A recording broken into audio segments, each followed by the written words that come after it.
Come on, guys. Really? My ego was completely shattered. I was playing with razor blades earlier today. Really. Yeah, they can come back and tell us what we did wrong even before we did it. If you want to call it racing, he was out there during the race. Okay, so you're learning from him then, obviously, by your excusatron that you've got wound up pretty tight. No. I got exactly 0% of the volts.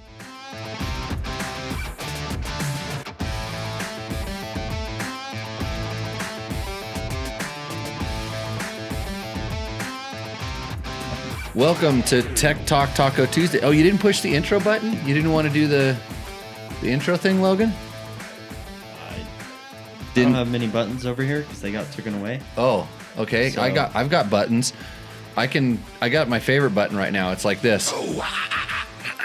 Yeah. I knew that was coming. Welcome to Tech Talk Taco Tuesday number 206. My name is Jimmy Lewis. This is the show where we answer your motorcycle and motorcycle product related questions.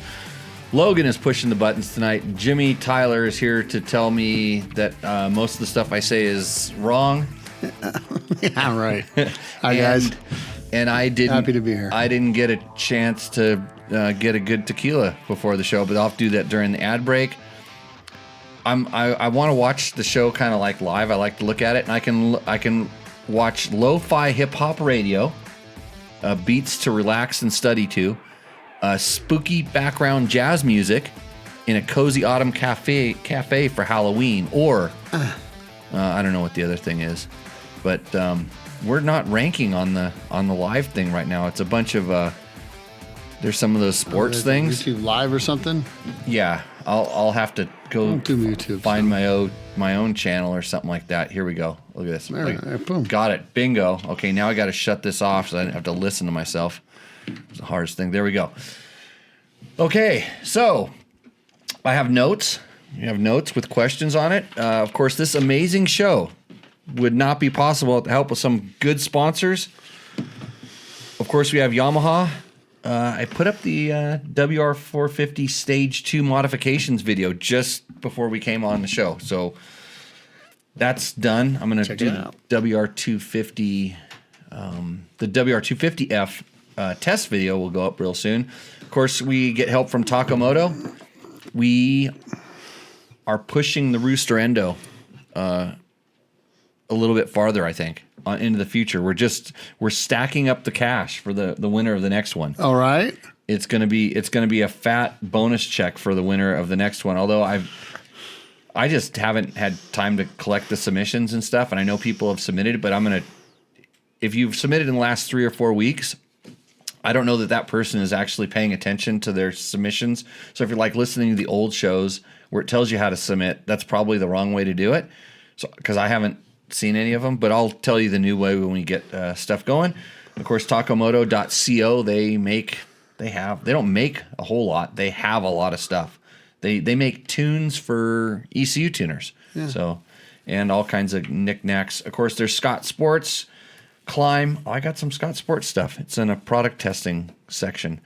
Climb, DDC, Trail Tech, Fasst Company, Bulletproof Designs, Double Take Mirrors, and of course, you can support us by clicking through our Support Us button on dirtbiketest.com. So, we'll see who's in the chat right now.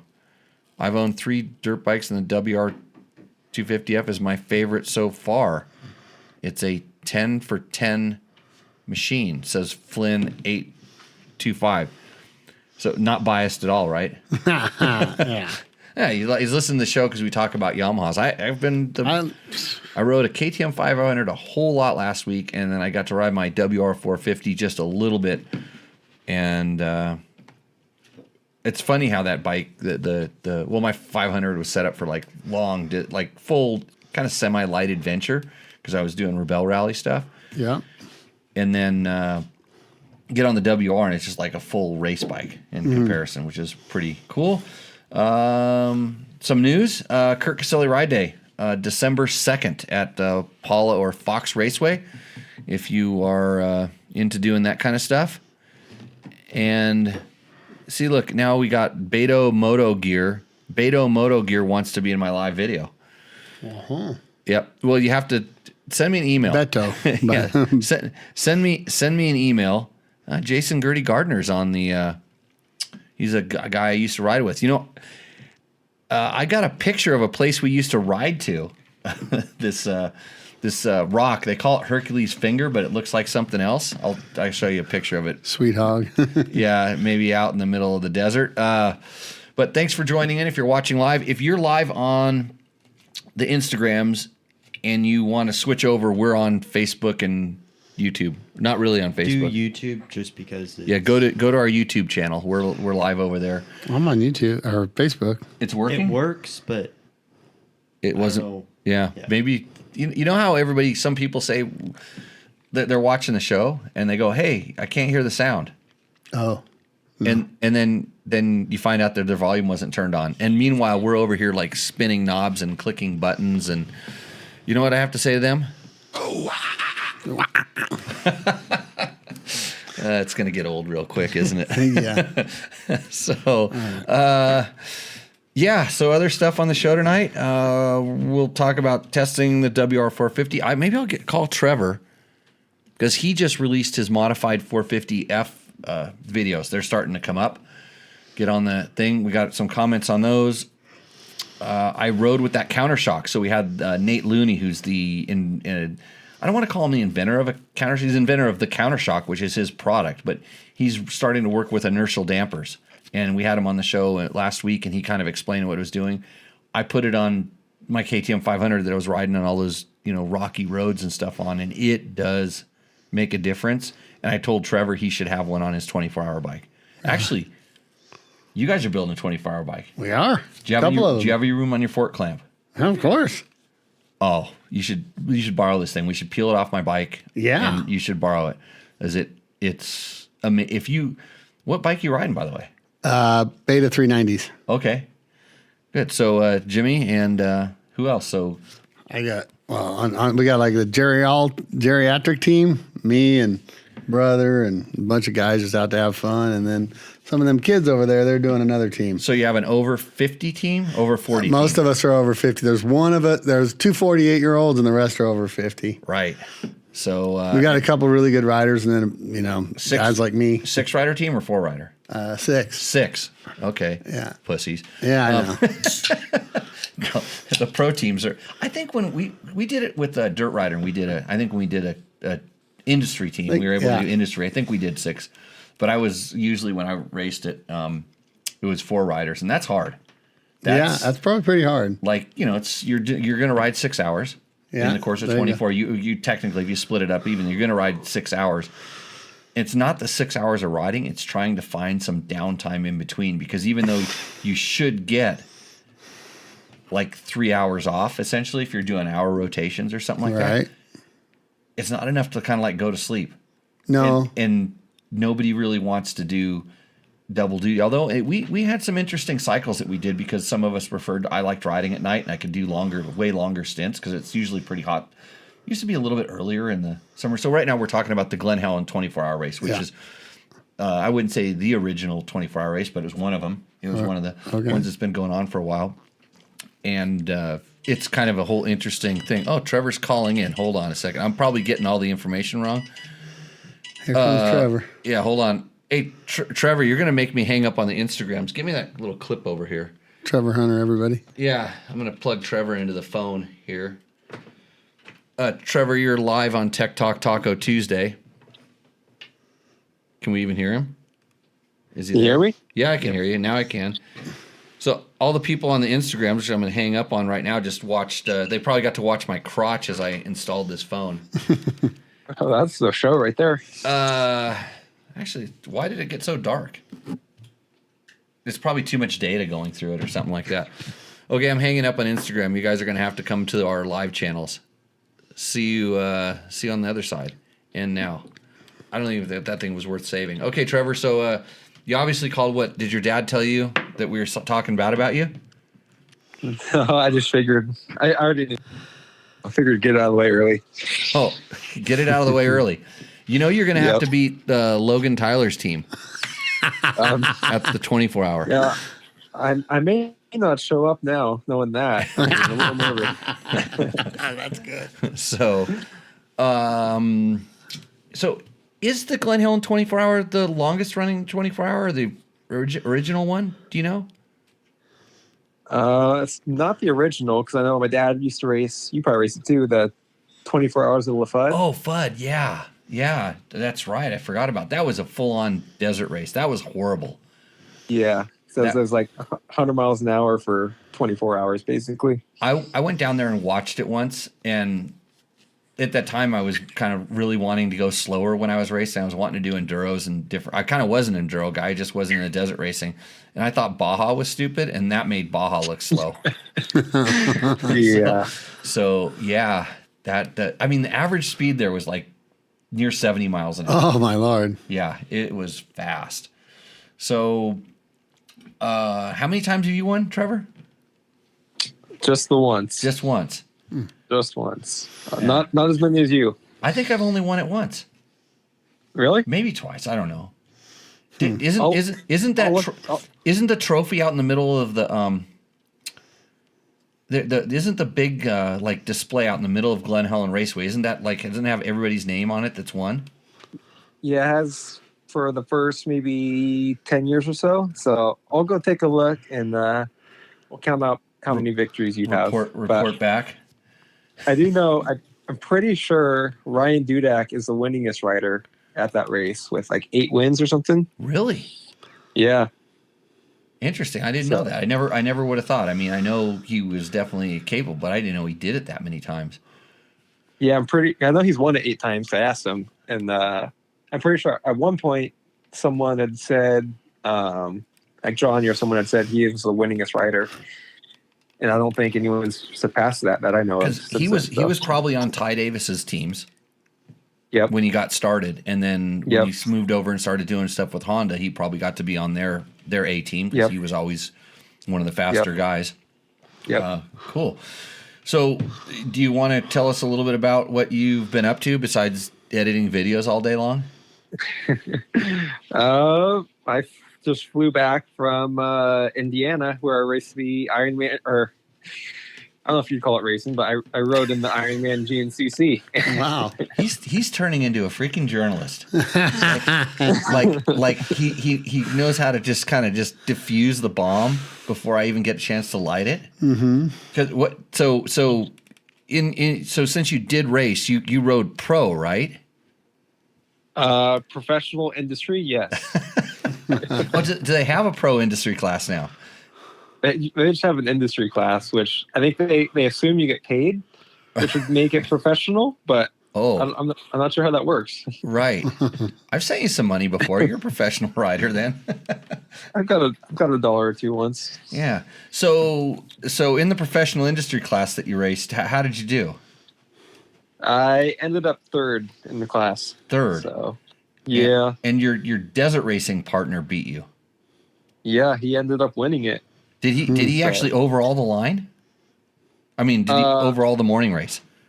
No. He was like 20 something overall, 22nd, 23rd overall, I think. Who won then? There's a couple sportsman classes that started ahead of us, and then a couple of the faster women pro racers beat him and us, or and me. Wow, that's man enough. You know, that's man to announce that you got beat by some chicks back in the woods. I'm not. Yeah, it would be the first time. Because I really hate to bring up my racing past and history. Probably not. It's probably that's why nobody knows this. When I used to ride the industry pro class, I guess it was, and people used to complain because the industry or whatever the morning race was, there were like a lot of ex racers that had jobs in the industry and stuff, and we would race it, but we would usually overall it. Not finish back in the 20s.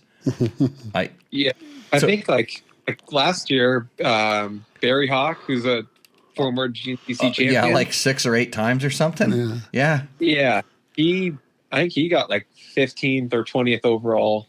I don't know. I think he was trying kind of hard. I'm sure he wasn't full race pace. Was he riding his quad? Yeah, he did. No, he was not on the quad. He probably could have won that. Yeah, but I think people are really slowing down when they start doing industry these days. Yeah. The last time I did industry, I got beat by Scott Plessinger and He's kind of fast. yeah, and this other kid named he was a foreign kid, Jan. He was riding for Randy Hawkins at the time, working for Randy Hawkins, and was also a ISDE guy, super fast. And so I mean, it was a battle. I got the whole shot, and then Jan passed me, I believe, but Plessinger never passed me. But that's how those woods guys they slither through the woods and you never even see them. But Yeah. yeah, good, amazing times. I have a picture of that someplace. It was a muddy one too. So awesome. What did you ride? I rode a factory Husqvarna. Craig DeLong, who actually won the championship, the XC1 Open Pro Championship this year. I rode his practice bike. So it was pretty close to full spec race bike. And that didn't allow you to win? Like you're riding quite possibly the championship bike. And so I mean because everybody wants to, they think if they have, because it probably had, pretty good suspension, we'll call it factory suspension on it. Yep, it had the factory suspension. And that's what everybody complains about. If they don't have factory suspension, they can't go fast. So yeah, but the two guys that beat me also had factory suspension, so it's equal on that end. Okay, so Hayden Hines had, what was he riding? He was riding Ben Kelly's 350. one of Ben Kelly's race bikes. He's a factory KTM guy. And who was the other guy that beat you? Jason Lawrence, former Supercross racer. Right. Yeah. And so he's making waves at the GNCCs now. Apparently. Yeah. And what was he riding? One of the Phoenix Honda bikes. So like the kind of the factory Honda effort out there. And what is that, a 450? That I don't know actually. I believe so. I think it was. Think he's riding a 450? Yeah, he was riding a 450 for sure. Huh. Did you party with him? I did not get to party with him. I'm not sure I could keep up with him. I know I could not keep up with him. I have no idea. I have no idea what that guy does these days. He's a wild one. Okay, well so did your dad race? If you want to call it racing, he was out there during the race. Okay, so you're learning from him then, obviously, by your excusatron that you've got wound up pretty tight. No. I have no excuses. I have reasons, no excuses. Well, you just claimed that he wasn't racing either, and you came on saying you weren't racing. The problem is, if I had won the race, and then that put a lot of pressure on Craig to win the race later in the day. Oh, wait. So I was kind of trying to do him a favor. Wait, Craig rode in the afternoon? Yeah. For 3 hours? Yep. Oh, no, not my dad. I'm talking Craig DeLong. Oh, Craig DeLong. Oh, got it. Yeah. No, I was wondering about your dad, Craig Hunter. Oh, no, he barely survived the 2 hours. Okay, yeah, as expected. Yeah. Did you talk to him about his training program? Well, if you ask him, he already trains more than enough, so there's nothing I can do to help. Is he doing the 24-hour? Nope, he's retired, he says. Oh, after last weekend? He's been retired from this race for a couple years from now. the 24-hour. The last time he raced it, he didn't get on the bike for his last time. He made Brent get back on the bike. You taking notes here, Jimmy? I know. Have you done the 24-hour before? I haven't even done nothing. Okay, good. That's a perfect training. Your training program is you go and get lost out behind your house.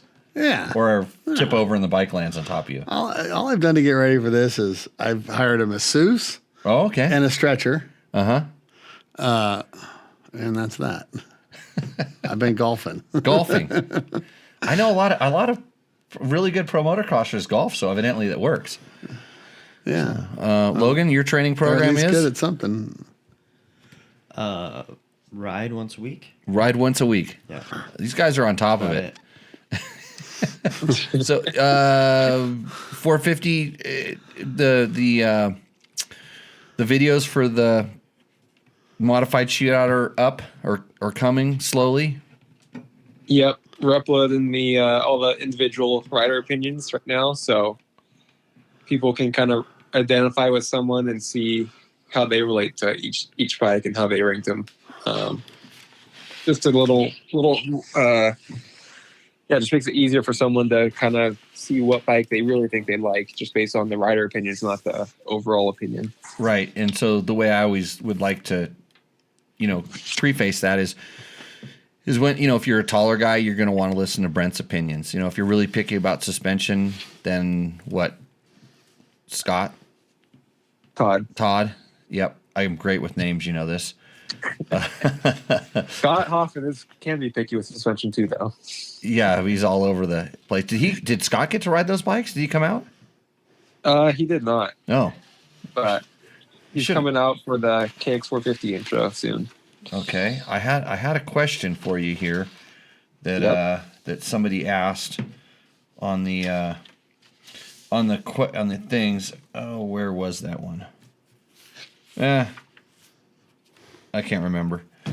It was somebody that saw one of those videos and then had a question. This is it. No, let's see. No, next. No. Oh yeah, they said they commented.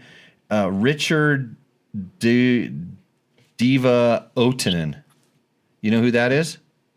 I do not. No, I thought he was making a slam on you because he said your next ride is a wheelchair, which is a mean-spirited thing to say. He did put a happy face emoji, but is that a happy face or a crying face? He's a dick still. Yeah, I looked at his YouTube channel and he didn't have anything there. So, let's see, testing. Okay, here's the one I wanted to say. So, some tech guy 666 means he's evil, right?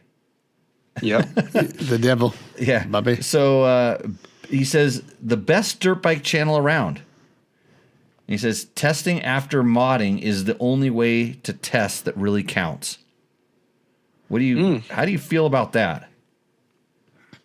That's very accurate because obviously every single bike always has to have modifications, right, Jimmy? There's no perfect bike. Yes, correct. But how do you modify a bike for everybody? You don't. Yeah, you have to modify it for yourself. Every once in a while, everybody will complain about something, like tires, a hard seat, horrible bar bend, where some manufacturer just really messes stuff up. Very rare these days, but this kind of stuff does happen. And then that's when you modify it for everybody. Then actually what I would do is I would go test. Let's say it was a hard seat, I would try to get a few different seats, put the different seats on them, and then describe how much better or what they did, what the different takes on it were. Because I think the only way you can test bikes is stock. The way that they're delivered, because that's the only consistency in it. Yep. So when and I mean I kind of I get where you're going with the modified stuff. You kind of like doing it, and then because you're going to go race them anyways. You're just building race bikes for yourself. In a sense, yeah.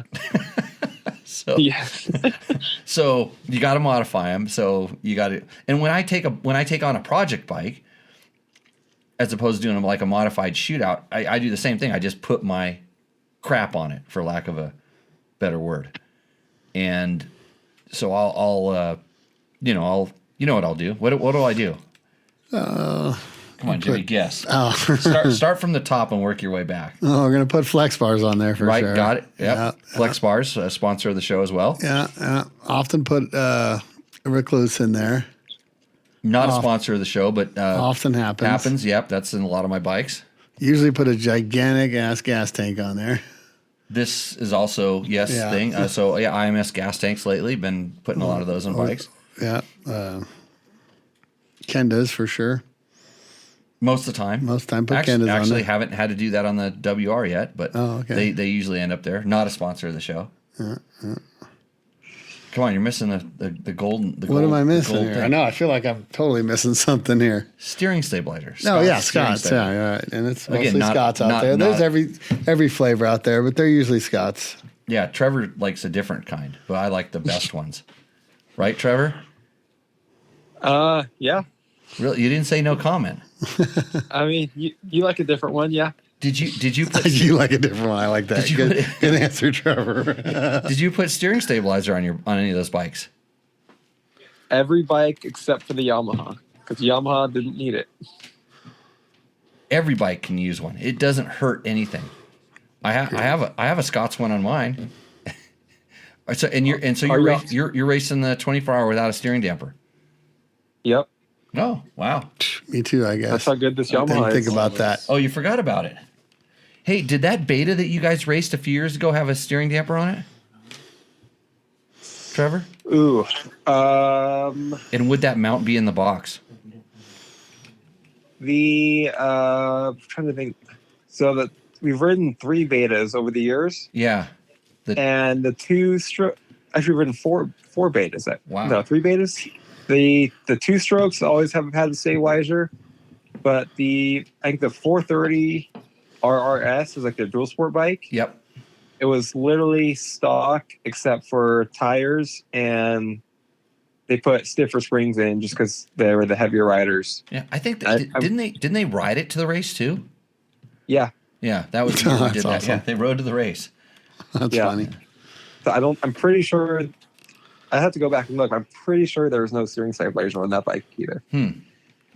Yeah, as I know, I have a box up there of Beta parts from Trevor. Just dropped a box off. He says this is all this leftover stuff. And when you race a bike in the 24-hour, there's a lot of shrapnel that falls off. So I know I have a large tank for the 2-stroke, and there's a set of wheels that looks like somebody took a sledgehammer to them. Yeah, good times. Well, okay, that was it for the question. Actually, somebody asked about the XT225, 230, XT230, 225, 230, 250. Oh, that thing made it bigger. He says, "Is it a great bike for?" No, that's the other one. He says, "Would someone 6 feet tall and 180 pounds be uncomfortable on this bike? I have a Yamaha Grizzly and really like to stay with Yamaha, but not if it doesn't fit. Never ridden a motorcycle before, so intrigued by the off-road and on-road ability." So I'm just going to say, going in the Yamaha brand and wanting on-road and off-road, you're kind of limited, because I think it kind of it stops at the XT230 and jumps to the Tenere because they don't make I think, don't they make a WR 250R? I don't know if I don't know if they're still making that bike anymore. Yeah, I don't know. Yeah, so it's a big jump with Yamaha, but obviously there's a lot of. I responded back to him and I said, at that size and weight, if you're just learning to ride a motorcycle, it's going to be a great first initial. It's going to be easy to ride. You're going to be able to ride; it'll be fine. But you're going to outgrow that thing so quick. Yeah. So I kind of said maybe go someplace else. But then on the other side, on the KTM 150, the question is, great for a beginner at 6 feet, 225 pounds? That's me exactly. No, it doesn't have enough power for that. I'm fat. Yeah. I kind of... and these are the kind of questions a lot of times you get. Like, guys are just kind of confused about the... Yeah, I mean, it's a good question. It's a great question. Well, the good thing is there's so many different bikes and that kind of thing. But when you're that big... And I just think that whatever they're riding, they want to put both their feet on the ground, and they want to feel like they can really put their feet down. And I always ask people, it's like, do you want to ride with your feet down? and then when you weigh that much and you're asking a little engine to do it, I mean, you can ride a bigger bike that doesn't weigh that much more. You know what is probably 15 pounds to go to a 350 or a 500. Yeah. Even just a 250 2-stroke or 300. Yeah, bikes are physically the same size.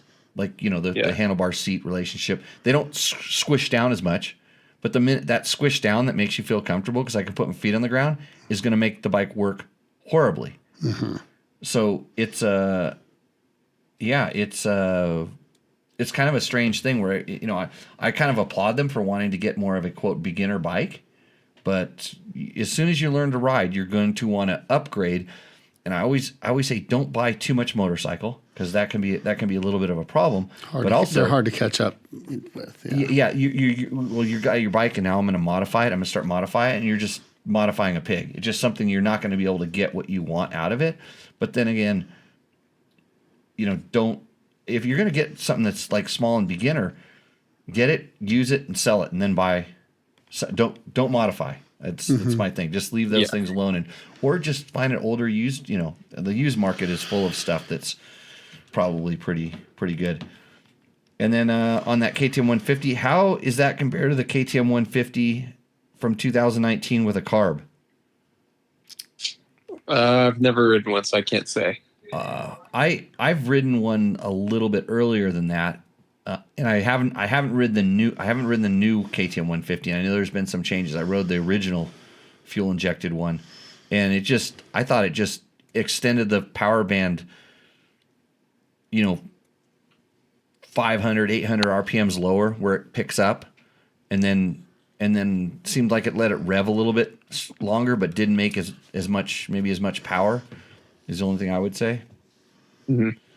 So so if you have a carbureted one, I think that's what he's asking. Most people feel like the carbureted one makes more power than the fuel injected one, because when the power does come on at that much higher RPM, it feels stronger. But the other one doesn't make the power down there, so the transition is smoother. Mm-hmm. So that's a fuel injected conundrum across the board. This is why people say my carb bike had more power. It's because it didn't carburate, then it hits. Yeah, yes, and where the other one actually, it has a smooth transition to that hit, and then the whole time you're thinking. And carbs make power on top for sure. So okay, that's all the questions I think that involved your. Quick question, Trevor. Have you ever tracked your miles on the 24-hour? Like how many miles it is? We've done. Yeah, I think we have. I want to say usually around like 650 to okay. I was going to say that was miles. Right exactly where I was guessing. Yeah, 650 is what I remember when we did it. Okay, I was quick math. I was doing 600. So okay. Can your bike make it? No problem. Well, I don't got to do that many. I'm not as fast as him. You gotta think like me, man. Okay, so you're thinking about 550. Probably do around 500. Yeah, I'll be happy with that. Okay. Any sage advice for the Tylers here? They're heading up their 24-hour teams. Oof.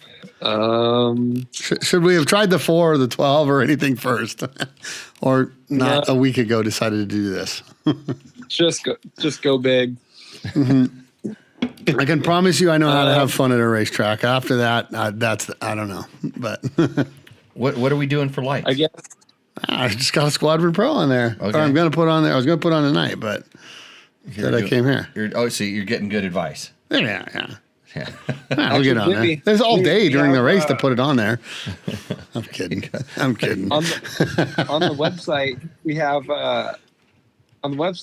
we had like a beginner or first timer team ride last year. Right. Ooh. And everyone kind of wrote about how their experience was and kind of some tips or what they would have wish they would have known. Going into Logan should be over there searching for that right now and putting that link in the chat. Mm-hmm. Yeah, but I'll move that. He's over there on his slider for that. What do you got going there? An OnlyFans account, or what's your deal? I'm clipping. Other Jimmy. Whoops. For the other jipping. Oh, so I drop his mic down a little bit. There we go. You're sending that information over the internets. Okay. Well, thanks for coming on, Trevor. Tell your dad that I'm really disappointed that he's teaching you how to not show up as a racer. I expect next more. Time. Are there a lot of good teams at the 24-hour? I know there will be at least one other team that'll be pretty tough to beat. So, other than that, I'm not too sure. Because every once in a while, doesn't just some group show up out of nowhere. I mean, Pro Circuit used to bring a bunch of pro motocross guys out and do stuff. But is there anything like that anymore? And at the 10-hour, KTM had all their factory guys riding just a stock XC durability testing. But I know the factory guys, they'll be in ICE, so they won't be there. But I'm pretty sure the R&D team, in some capacity, has plans to race it. So Yeah, I'm not sure exactly who the rider would be. That would be a great event to, if I were doing R&D, and especially if it was stuff that you can't, you're not testing like a real prototype, but you could have parts and things like that. That's a great event to just go beat the crap out of something. Yeah. So, Yeah. okay. Well, with that, have a good time. We'll look forward to your 24-hour tips afterwards. Yeah. Hopefully it goes good. And Who's on who is on the dirt bike test team? Myself, Clay Henderfeld, and we're currently looking for a fourth rider. So if you want to race, Jimmy, you're looking for a fourth rider. Plenty of time. Who was your second rider? Who flaked out? And kind of backed out. Who today. did? Chance Fullerton. Oh, okay. He was on it the last time we raced. Last time we won, he was on the team. Chance Fullerton did. Yeah. And what about Heinz? What's his thing? Too slow? No, he's not a night rider. Not a night rider. Got it. Yeah, he has like vertigo or something at night, so he can't really ride at night. And since your guy flaked out at the last minute, you weren't able to go around at the GNCC because there's lots of dudes back there. For a plane ticket, so if TBT has a budget, and maybe we can get something going. Your credit card works as good as mine. Call Randy Hawkins. Give Randy Hawkins a call. If I knew him that good, I would. He's super cool. He'd probably have some young kid that he knows that would just be a ripper. You'd probably put him on a plane and send him out here just to have him learn something. So yeah. Well, right on. I heard if your racing effort's suffering, you can go on, what's that? Pay me? OnlyFans? Fund me. Go fund me and beg. maybe you can even get enough money to get a business class ticket. When everybody else flies coach. Okay, Trevor, I'm going to let you go before I get myself in trouble. All right, sounds good. See you, Trevor. Good luck, buddy. See ya. Bye. Okay, that was Trevor Hunter. He's the other 3/4 of Dirt Bike Test. I don't really do much anymore. I just do this podcast and make a video every once in a while. In studio here, we've got Logan reading up on the 24-hour tips right now. Kinda. This will be your first one? Yeah, my first 24-hour. Yeah, and TJ's over there next to you. He can only hear half of the discussion. Yeah, it's going on. There's like an extra headphones here. Oh, okay, thank you. Yeah. Have you done 24-hour? No, I haven't. Nope. Are you on his team? Mm-hmm. You're the main rider. Yeah.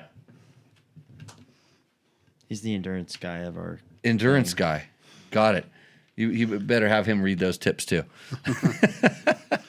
So we're gonna start hitting our questions here. All right. What else? Oh, I know. I was gonna. You got some chat ones? Yeah, bring them in. Answer the chat ones, or ask the chat ones. Jimmy will answer them. Yeah. Should Yamaha bring back the W? There's a 90% chance Jimmy will answer them. There is, yeah.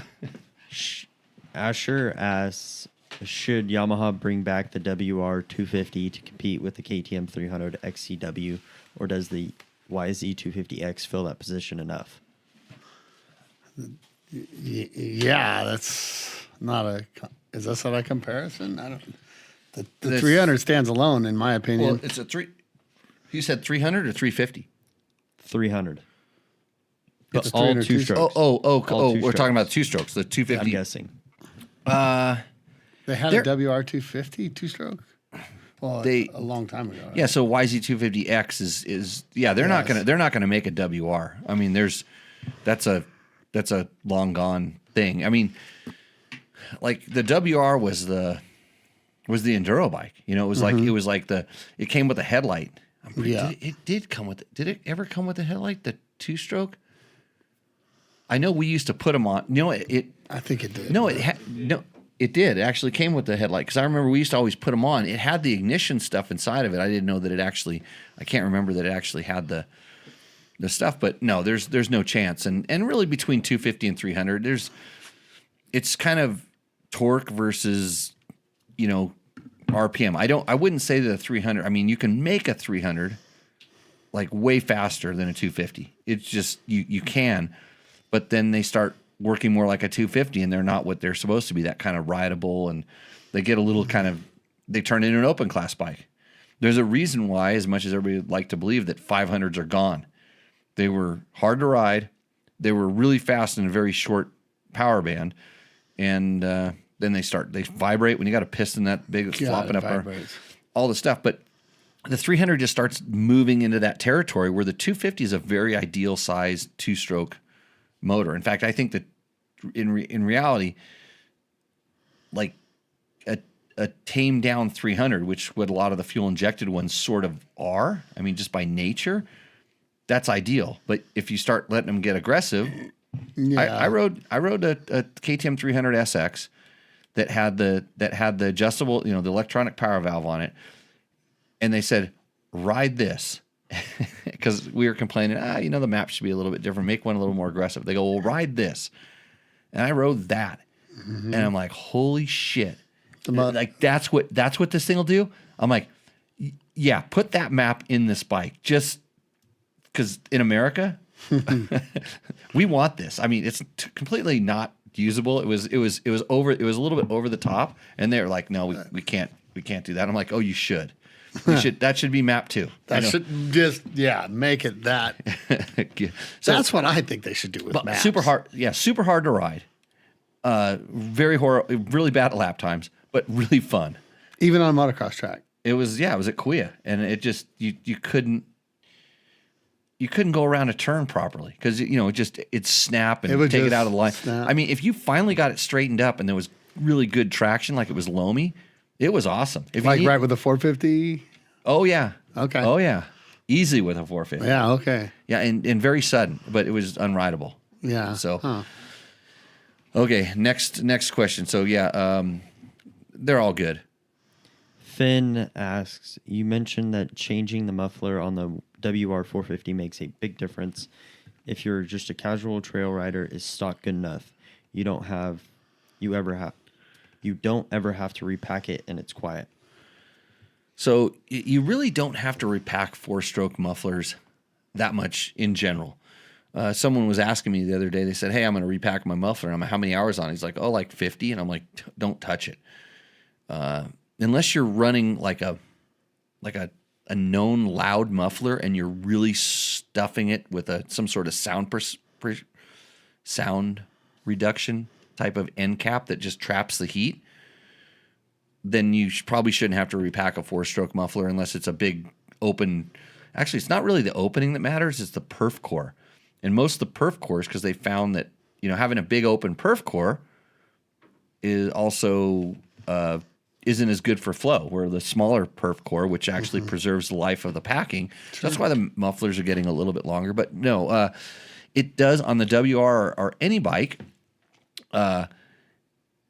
that's like an EPA compliant bike, something that passes 82 decibels, I think is the EPA off-road sound test. It's very, very quiet. 82, 86. Chris Reel could probably tell us exactly what that is. But those mufflers have mechanical dampers. They're very heavy.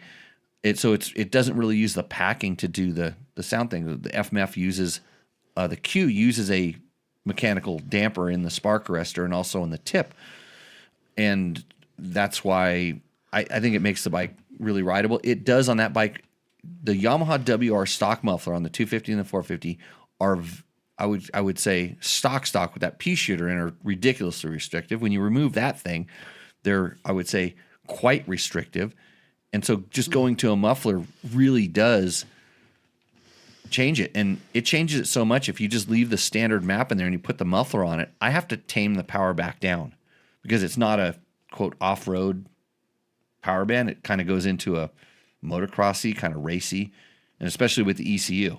The ECU is just like an FX, and the FX is aggressive.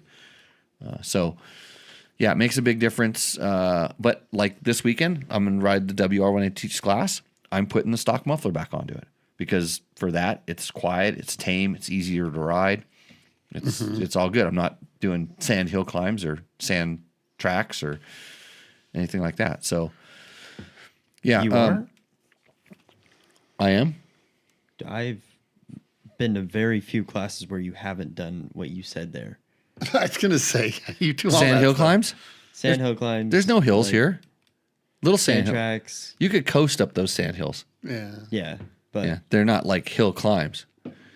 Did you watch the video of me riding in the dunes, Logan?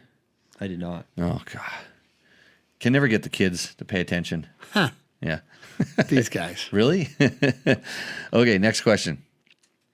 Facebook users asked, "Are you familiar with anyone on the East Coast worth mentioning that does basic classes for enduro beginners?"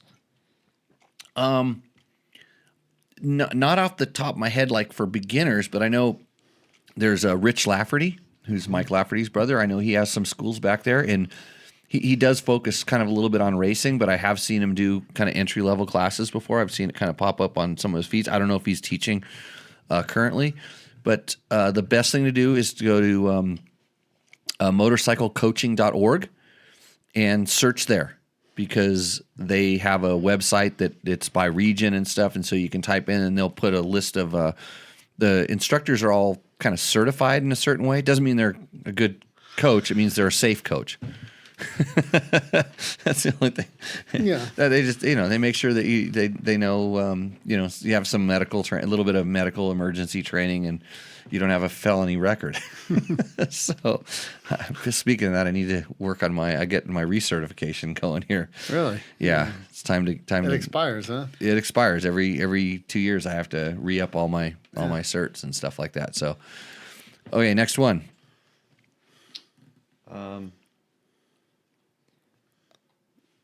What about the 24 muffler looks smaller? Maybe they no longer have to comply with EPA on the Yamaha WR. That is incorrect.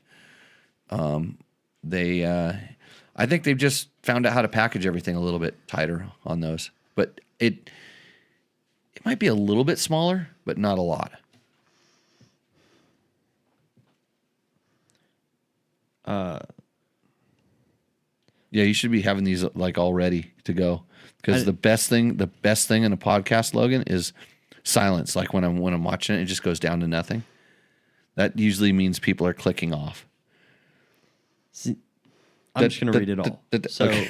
Lauren Baxter says/asks, "I have bought a used CRF 450L as a light ADV bike to build my skills off-road. Normally I ride a T7, been riding hard 2-track. Slower, rutted, and rocky terrain. Maybe better suited for a 300 TPI. Would a Steely flywheel weight be good for the bike? Is a Vortex ECU and a Yoshi exhaust." So he's talking about the Honda there. And he split his question. That was that's why it said 1 of 1 and 2 of 2. Yeah. Uh-huh. And he split it in half there. I know This guy's a Sharpie. yeah. Or gal. I don't know. Okay, so once you start modifying with all these different things, Vortex ECU, Yoshi exhaust, can I do that? Can I do that? What? Like at that point, you've left the building as far as me being able to comment on it, because inside that Vortex ECU, you could have Billy Bob's super mega horsepower map, and you could have a Taco Mike map, and you could have a this and a that, and we don't know. And so, and that will counteract any positive or negative of a flywheel, depending on how it all works. Same thing with exhaust, like which tip is inside of it. There's so many factors, and that's why people have asked me, it's like, hey, can you help tune this ECU, or can we build a tune of the ECU? And I go, yeah, but you're only going to be able to sell it with exactly, everything from the air filter to the tip of the exhaust has to be exactly the same for that ECU to work the way I would ever sign off on it. If you change the air filter, it can have an effect that's going to go all the way through the thing. So you're kind of down this thing. I don't I don't think on that Honda that a flywheel weight is a bad thing in general. Just we talk about that bike kind of globally. But I found that doing something to the clutch, and we have some stories up on our 450X and 450L on dirt bike test. We talk about some of the clutch testing that we did. I'm of the opinion that doing something to the clutch will have more effect than the flywheel, regardless of anything else you've done to the bike. So hopefully that gives you some stuff. And Aaron Jones pipes in with Ryan Young, 6 times national champion, has a trials enduro class at the Trials Training Center, along with other locations in the East Coast. And I will tell you that Ryan Young is a good teacher. He actually came and took my class. Did he? Yeah, he came out here and he just took it to come and learn Teaching some of the stuff, just different ways we were teaching. And what a cool, super cool guy. I've bumped into him a little bit back when I was a journalist, when he was doing the trial stuff, when he was national trials champion. And he was actually kind of curious because it didn't make sense to him that there was adventure bike riding techniques. and he knew we were getting a lot of adventure bike guys, so he kind of wanted to see what those adventure bike riding techniques. And he comes to my school and he goes, "You're teaching a lot of trials techniques." And I go, Yeah. Guess what? Guess what? Because they work. Yeah, Because that's what it is. So yeah, Aaron, thanks a lot for reminding me of that. I should have known, but I'm only using 2 brain cells these days. And he's just looking for rideability. A good choice is Gregory. But he does say, would a 300 TPI be a good light adventure bike? I say no to that as an adventure bike. No, a 2-stroke never adventure bike. Never adventure bike. I mean, there's always 450L is a better light adventure bike. 2-stroke, as he says, it gets rough for him, which may be better for that. But right. A 2-stroke is a trail bike. Like you're going riding on single track trails, and the gnarlier the better that bike shines. Sure. Once you start getting on like fire roads and stuff, then okay, now we open the door into 4-strokes. And yeah, maybe you could ride your Tenere on the fire roads, but if they get nasty, maybe the Tenere is a little difficult. And the Honda would be able to kind of span those gaps. But yeah. Yeah, for light adventure, I'd say the Honda.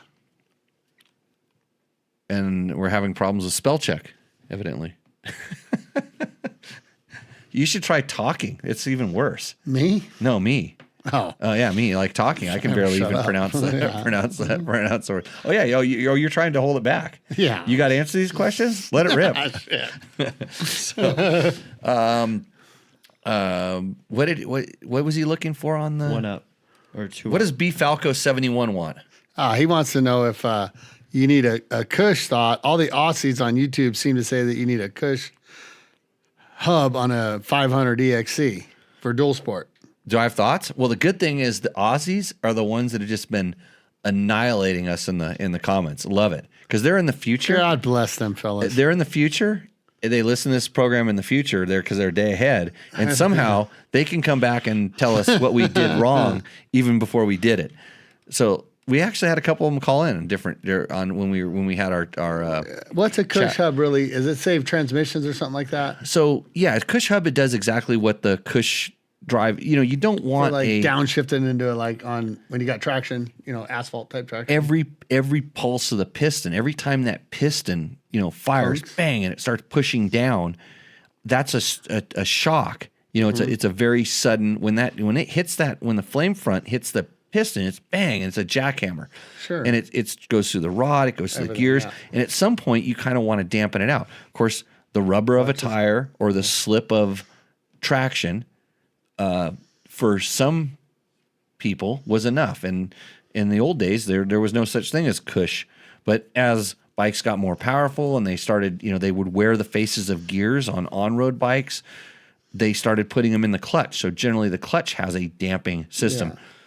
Aside from the clutch actually slipping itself, like most modern clutches are designed to slip ever so slightly.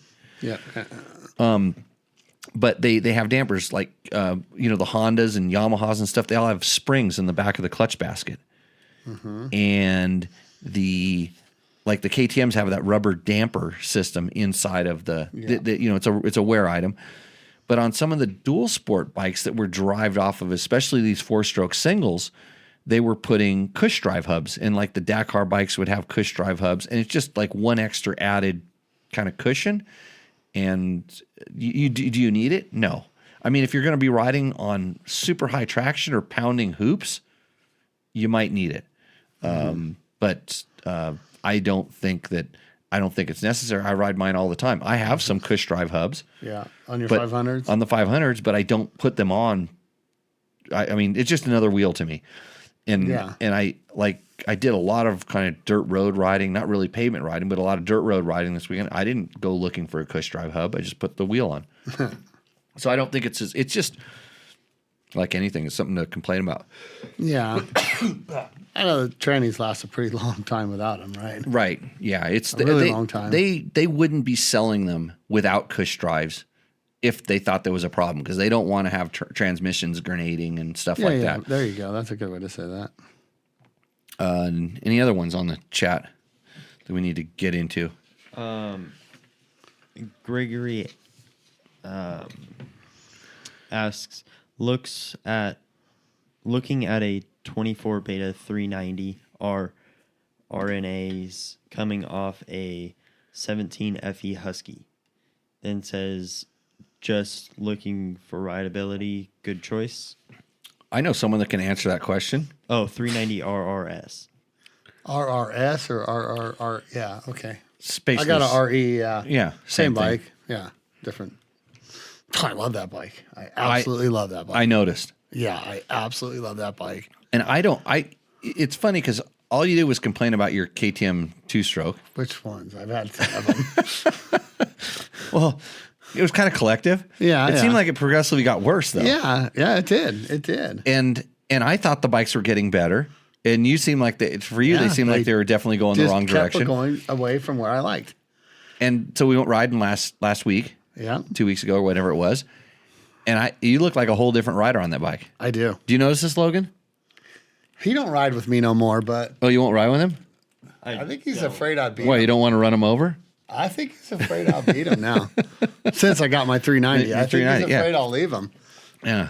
I So do. he rides it way better. He just looks That bike is quick. He looks like he fits on it. You just like where Yeah. the KTM, it looked like you're kind of like hunched up in a ball or like kind of crooked. Yeah, it does fit me better. Yeah. And I don't know if it's like like the motor characteristics are fantastic. I mean, it would be for a 4-stroke hard to ask for much more, in my opinion. You've said before 400s are a nice number, and it's basically right there. Yeah, and I think although KTM has really upped the game with their 350 and the torque and the bottom end torque, I've always thought the 400 was just a better engine size. And then when I rode the KTM or the Beta 390 a while back, I was like really impressed. And so yeah, it's kind of one of those things. If you can get a demo ride on it, that's the best thing. Or you have a buddy. Mm-hmm. You have a buddy that can ride one. What was that? Notification. What, the computer's going to blow up? No. My show's going to end abruptly? And that's what the 350s. And I haven't ridden one for like, I think 18 was the last 350 I rode. And it did not have a bottom end like the 390. Yeah. It just didn't do like when it comes to the really hard technical stuff. It would stall easy. And things Right. like that. It's steely flywheel. Although a Streely. That's the way it's Streely flywheel. Steelies, I know it's those. Steely, Yeah, yeah. Steely, Derek, so he's running the company. It was his dad's company. He used to work for us at Dirt Rider. No way. He was we did this kind of editor challenge. We needed to hire somebody, so we did like a reality TV show-esque challenge through the magazine. And Derek was but he wanted to race more than he wanted to be a magazine editor. Sound familiar, like Trevor? Yeah. Where do you ever find a guy like that? Yeah, I don't know, but like the motivation is there. But then when the racing overtakes, so the question is, flywheel weights are interesting, just like clutch weights. Or increasing the going to a heavy tube. There's all these things that affect kind of the rotational stuff on the motor, and when they get spinning, what they do. I was always a big advocate of flywheel weights on smaller displacement bikes, but not on bigger ones. And so when you go to 450, to me, that's like a bigger bike, and I always want to reduce the rotational mass in there.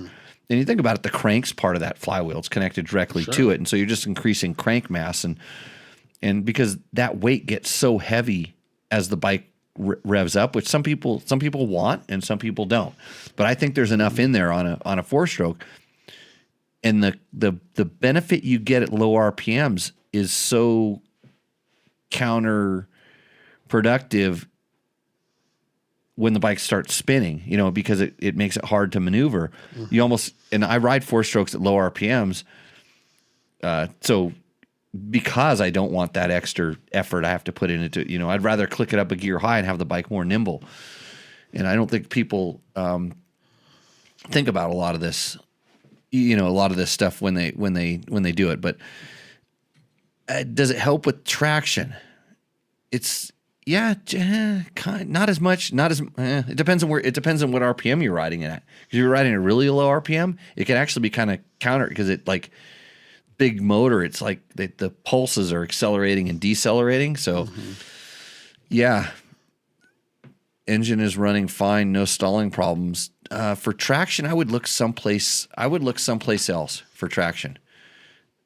And a lot of times it's something as simple as gearing, or just and a lot Maybe of times like a 120 instead of a 110 or anything like that. Well, tire. I mean, all the obvious stuff, tire pressure, just things like this. It's funny, you're talking to somebody and they may be running 18 pounds in their tire, and I would never, I would never run 18 pounds in my tire. I mean, like 14 is like a max for me on an off road or a dirt bike. And then it's like, just do that, and they're like, they want to get anything. Or you're talking to someone who has bought a ECU that was tuned on a dyno, and they never ran it below 4,000 RPMs in the dyno, maybe 35, so from 2,000 to 3,500, which is where they're riding the bike the whole time, it's running kind of like an on-off switch. Yeah. And then, but he's not stalling, so I'm kind of going that's not a problem. But traction, at that point, I'm going to go with more tire, suspension. Think about that. But if you're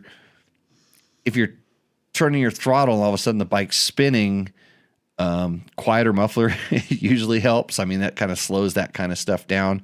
Sometimes the pole wheels, like a G2 throttle tube, can make a big difference. Yeah. That's a good suggestion. And Gregory's going to go the beta demo ride in January is for me. Yes.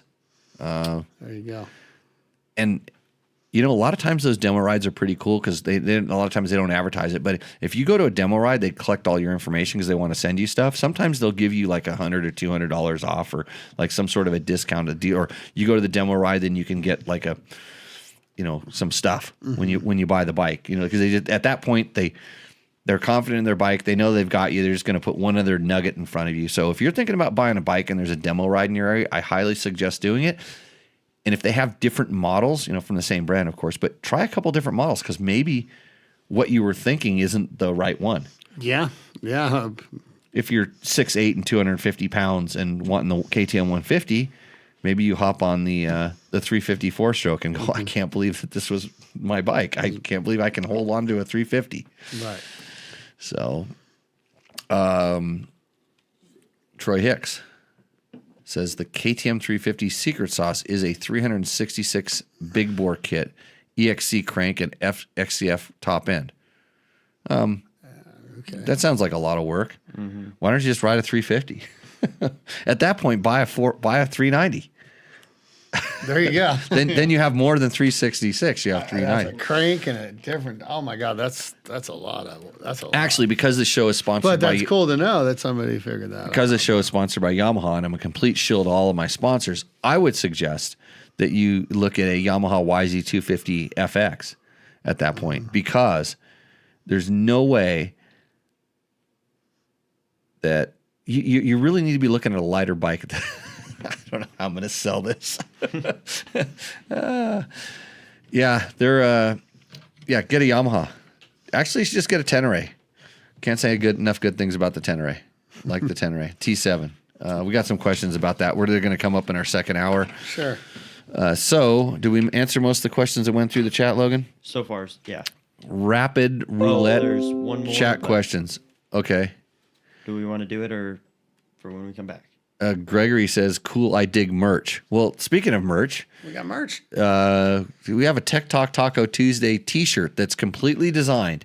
Everything about that t-shirt is 100% ready to go, other than my janitor can't figure out how to make the form work to make the t-shirt buying process a little bit easier, so that the guy who works in the shipping department That's you, right? can...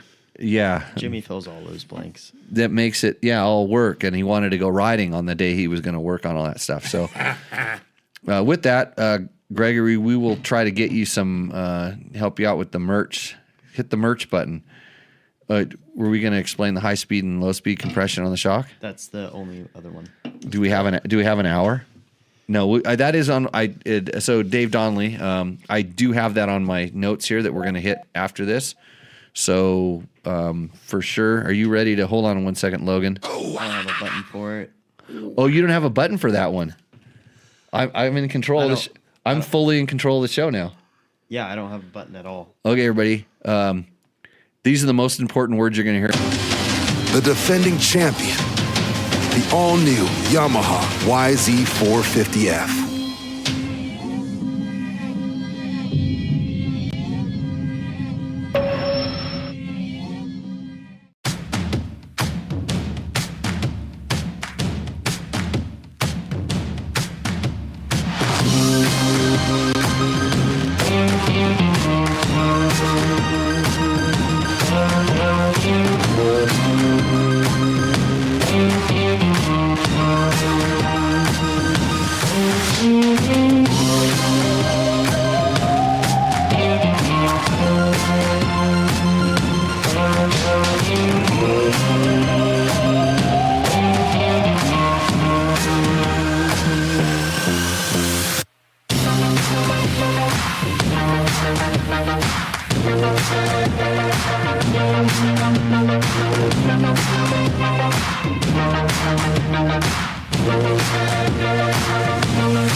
What's up, Moto Buddies? Mike here from Taco Moto Co. What is the Taco Touch? It's the best service in the industry. Virtually 24/7 tech support via email or text, and it's like having a dirt bike doctor on call every day of the year, helping you fix your bike or recommend parts or setups for you. If you've ever received an order from us, you know that the Taco Touch extends to our fulfillment, and our orders come with the coolest stickers that you've ever had, buying parts from anybody before, and a handful of root beer barrel candies. All of our Taco Moto Co. branded components come with a no questions asked lifetime warranty, and we'll even extend out the warranty of other manufacturers, OEM, and aftermarket parts where we can, sometimes for life. We test and tune endlessly and exhaustively and obsessively. We're trying to destroy everything that we can before you get your hands on it, to look for weaknesses and to improve it, or to make recommendations to the manufacturer. And if it's something that doesn't meet grade, then we don't offer it on the store. Everything that we carry is something that we have personally used, tested, and ridden, and raced, and knows meets the high Taco Touch demanding standard. Go out and get some adventure.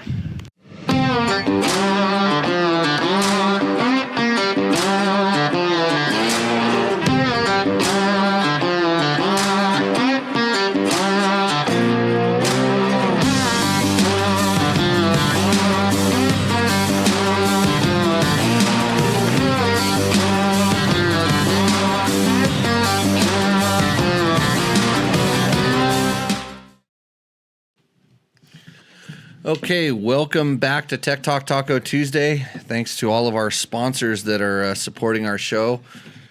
We couldn't do it without them. Or, I mean, I wouldn't do it without them. Actually, every one of those companies is really good. They've been good to me. They make good products.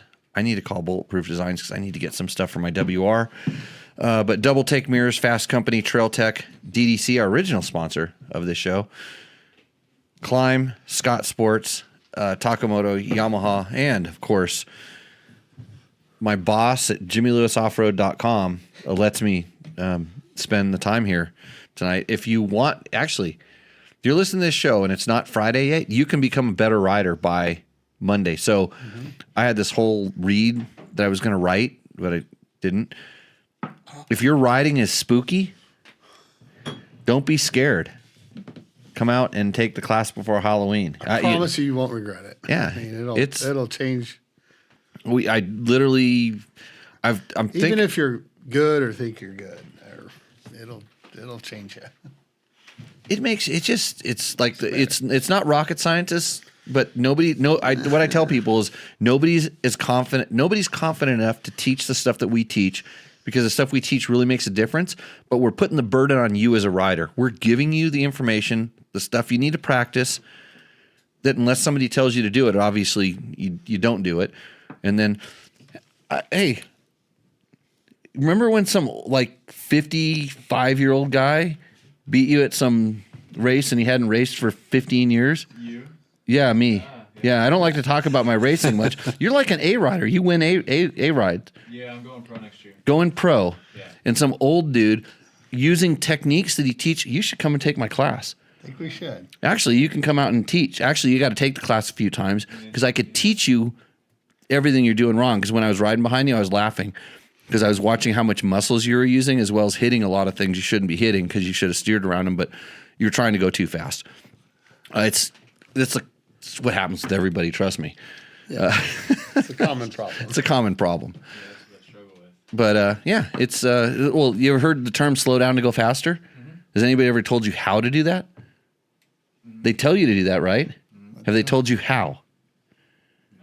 No. Yeah, that's what I know. $1 million question, right? Because I was at one time I was called the fastest slow bike rider in the world, because I was always racing 125s and doing stuff on mini bikes and XR 100s and things. And then I had the opportunity to ride the fastest dirt bikes ever, twin cylinder rally bikes. And I learned that all those techniques I was using on the slow bike, I could use on my big bike, and I only had to use half throttle. Mm-hmm. And then when I had the chance to turn the throttle wide open, which when I moved up from 125s to 250s, I never went over the handlebars so many times because I would hit stuff. I crashed going uphill, going over handlebars all the time. That's great. Because like the 125 wouldn't go that fast up a hill, but a 250 would. Right. And he just do cartwheels. This is like gnarly. So anyways, Victor wants to know, how was your ride in Caliente?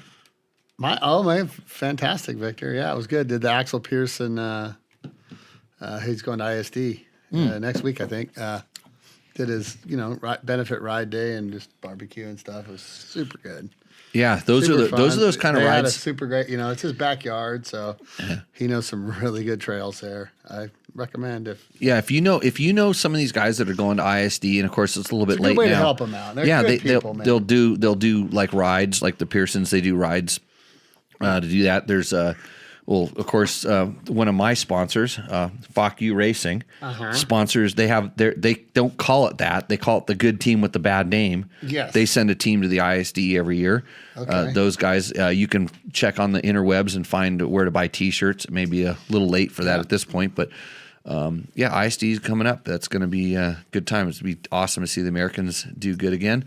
Yeah. It's a big deal. It's very patriotic and stuff. Right. So we're going to start getting into our bigger questions, but not before we talk about the Hot Shoe Hall of Fame. This is Gene Wood's place is cool. Hot Shoe Hall of Fame. This is a hot shoe, and not like the real hot shoe. This is actually one of the shoes. So what he does is he runs it as a charity, and so he buys these shoes and he gives them to the people in need. And there's a lot of people in Vegas running around without shoes. Oh boy! And he tries to help those guys out. And so this year, I think they announced the date. It's late January. It's at his go-kart track, which, by the way, if you ever are in Vegas and you're going to go to Fremont Street, hit me up. I can get you a discount for racing, quite possibly the slowest go-karts in the world. Oh my God, they're not easy to drive though. It's like super drifting. And carts, that night we were doing Mario Kart, yeah, Mario Kart, but they're actually not that slow. No, they're fast enough to like slam you into the wall pretty hard if you don't know what you're doing. Oh yeah. I had the fastest time of the month that night. You cheater. No, I didn't cheat. Cut the track. No, I didn't even get a special car or anything like that. I didn't cut the track. Fastest time of the month. He sent me the printout. Wow. Like that he took all the ones out because sometimes people do donuts over the line, and he knows what a fast time is. And it wasn't great. Like it was 17.1 or something. I think you could get down to like 16.8. But so I think I'm just start hanging out down there with Formula One coming up there. I'm trying to get my name up there so everybody sees my name. Maybe I'll get an offer to drive maybe Formula McLaren One car. Knock on your door. Come knocking in case one of those guys, in case the reserve driver goes out, they might. Yeah. We got to go ride our bikes around down there, see all the BS that's going on. Yeah. I saw some videos of some. I of the can stuff. tell you one thing. I almost guarantee they won't renew that contract. A lot of locals aren't too happy about the. Not happy and not buying tickets. Yeah. So if you're in the island of that, you have to go over like special made bridges just to get into like the casinos that are in the middle of that thing. Yeah.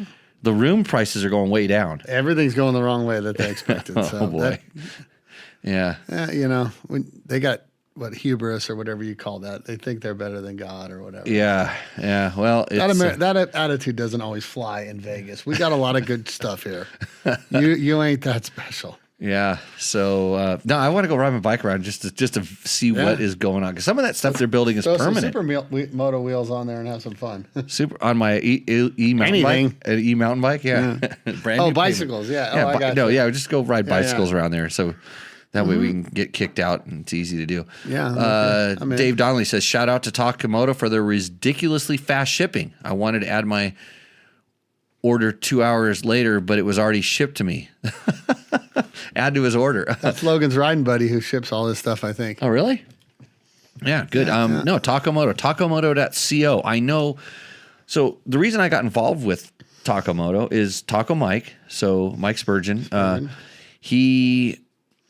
I don't know. Somehow he posted someplace this sort of like this KTM 500 white sheet, and you know me, no modifications, leave it stock kind of guy. And he's talking about all these different modifications, but he did a step by step. If you want this, do this. If you want this, do that.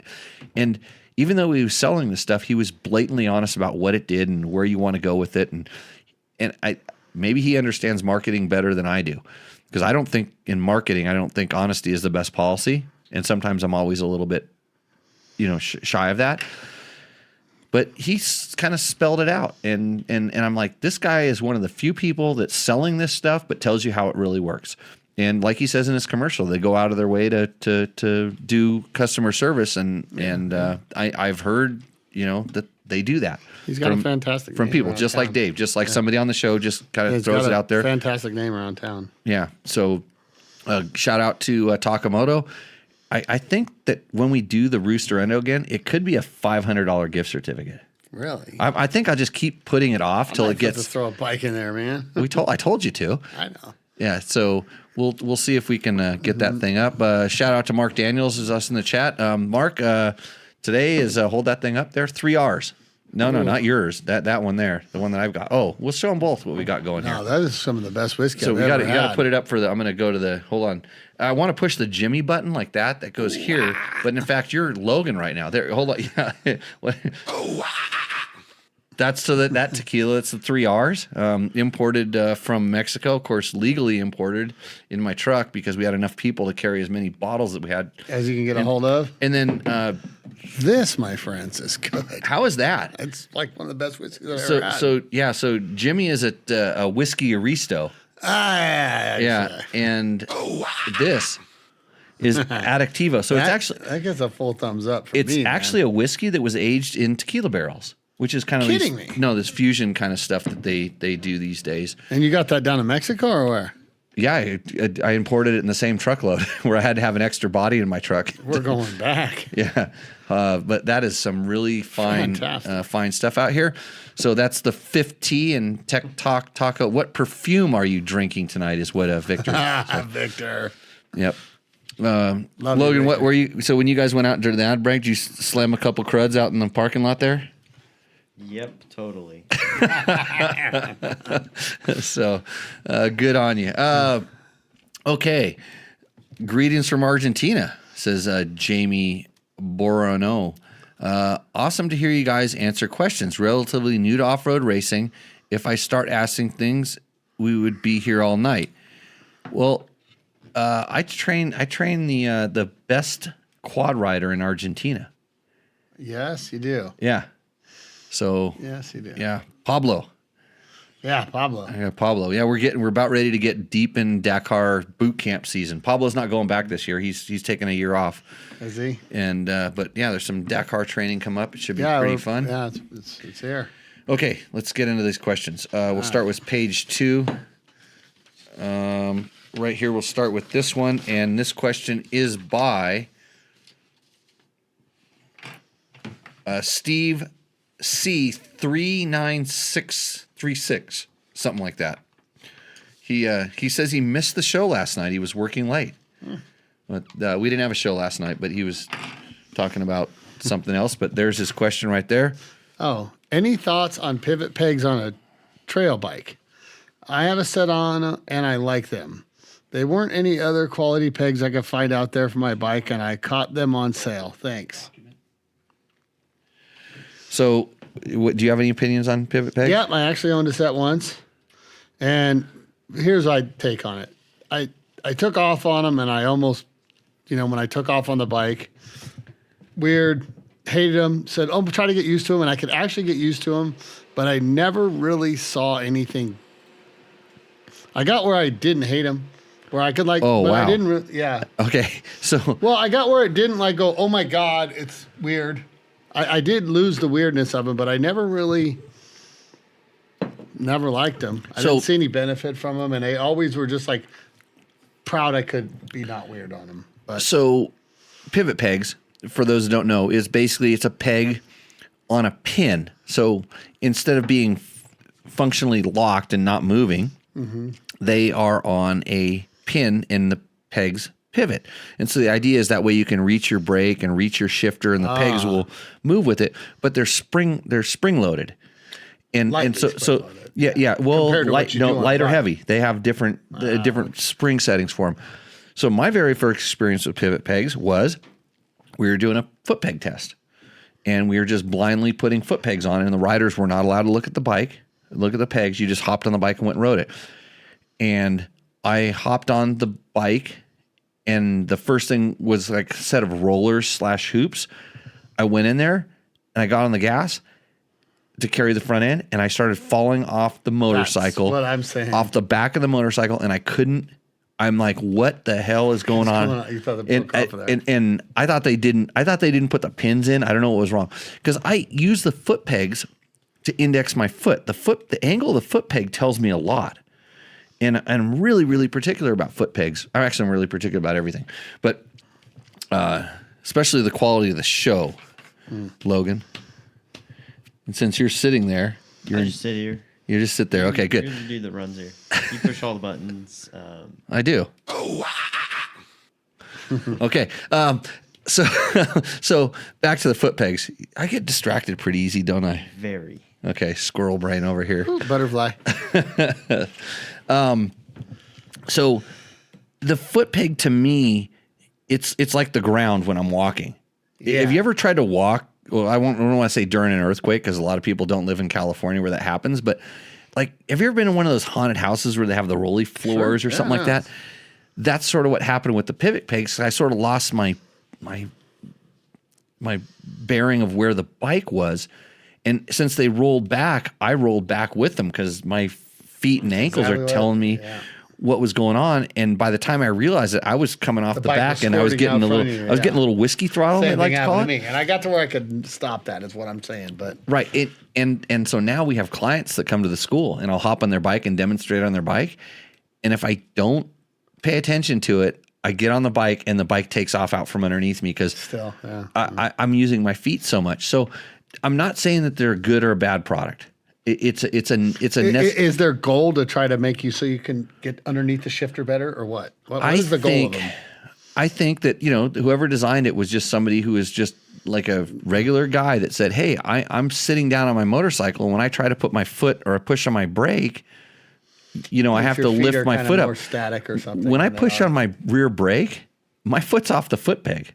Scary. You know, I'm you know, or I'm able to, you know, if I'm only just touching the brake pedal, I have enough dexterity at that point to control it, and I'm using my foot peg as a reference there as well. I suspect. I don't think about this. In fact, I was watching videos of me riding with the GoPro the other day, and I realized how much I ride with one finger on the clutch. I thought I was always two fingers. Oh. But yeah. So, anyways, you're always learning.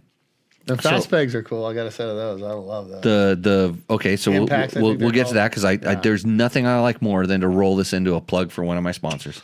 I'm not even trying to do that. I know I'm a shill for these guys, but you're helping out. It's great. So with I think that the initial thing was, I think if you're sitting down a lot and you're trying to shift, or sometimes that it's hard to get your toe underneath the shifter if you're doing. If you're these sitting big, down, you're not relying on the pegs as much. yeah, Let's cantankerous face it. movement, but you don't want to lift your foot all the way off like we kind of do, or we just kind of tap it. They're doing these big movements. So I think it's more of a, I don't want to say a beginner rider product or someone that's not super in touch with their motorcycle, but I don't know of any high level riders that are using these, like really good riders, because I think really good riders determine so much of the feel of the motorcycle through the foot pegs and nothing else. And that's that, yeah. And that's that, and that will take some of that away. You're going to lose the fore aft movement of the motorcycle. And then I don't really know how much it actually affects, like when you go to control the bike, because I control it through the foot pegs, how much that it's, you're going to weight the front of the foot peg as you really want to drive down, and maybe the foot peg pivots, and then your angles and because and then if you're a ride on the balls of your feet guy, holy shit, is that a bad idea? Because the minute, if you're on the balls of your feet, the minute you kind of drop your heels, those pegs will let you really drop your heels. Mm-hmm. And I mean, again, not for me. For some people, like I've known some people that have some really bad ankles, and they said that's the only way they can ride. That was, I was trying to fix and I'm like, Achilles great injury, and it didn't help. Oh, I would think it would make it worse. Because you did everything I didn't want it to do. Yeah. So this is how we just go down a rabbit hole on some thing, a question. Well, you get older, you kind of try to find crutches to get you back out there. And, injuries and things like that, they happen. But the same thing with just explaining all these different kind of things and how things work. So if you have a question like this and you're in the chat, or we'll listen to this in a podcast format, send us an email. We can dive into it, and hopefully, the only problem is you have to listen to 2 hours of this crap to get to maybe your question potentially. Yeah. And then I go squirrel brains half the show. Right, Logan? Yeah. Are you asleep yet? Pretty close. Pretty close? That's good. What time do you have to be at the job site tomorrow? Swing shift over there. 8. Wow. Swing shift construction. Yeah. Swing shift He's construction. the remodel guy, man. He's not a construction guy. Yeah. Sounds like you need to come out here and like work some hard hours. It's kind of like we have indentured servitude opportunities. Yeah. All you have to do is push on keyboard keys, and then do a little scraping of floors and mobile homes, stuff like that. Remember those days? Oh yeah. Change some tires. I have a stack of tires that need to be changed. Know anybody who needs practice? I haven't pinched. Yeah, I know a guy who has a lot of tires. I mean, and some of them will go on your bike too, of course. Did you see the brain just start crying? Yeah. Dude, fresh rubber is always a good deal. Okay, next question. This is a rerun?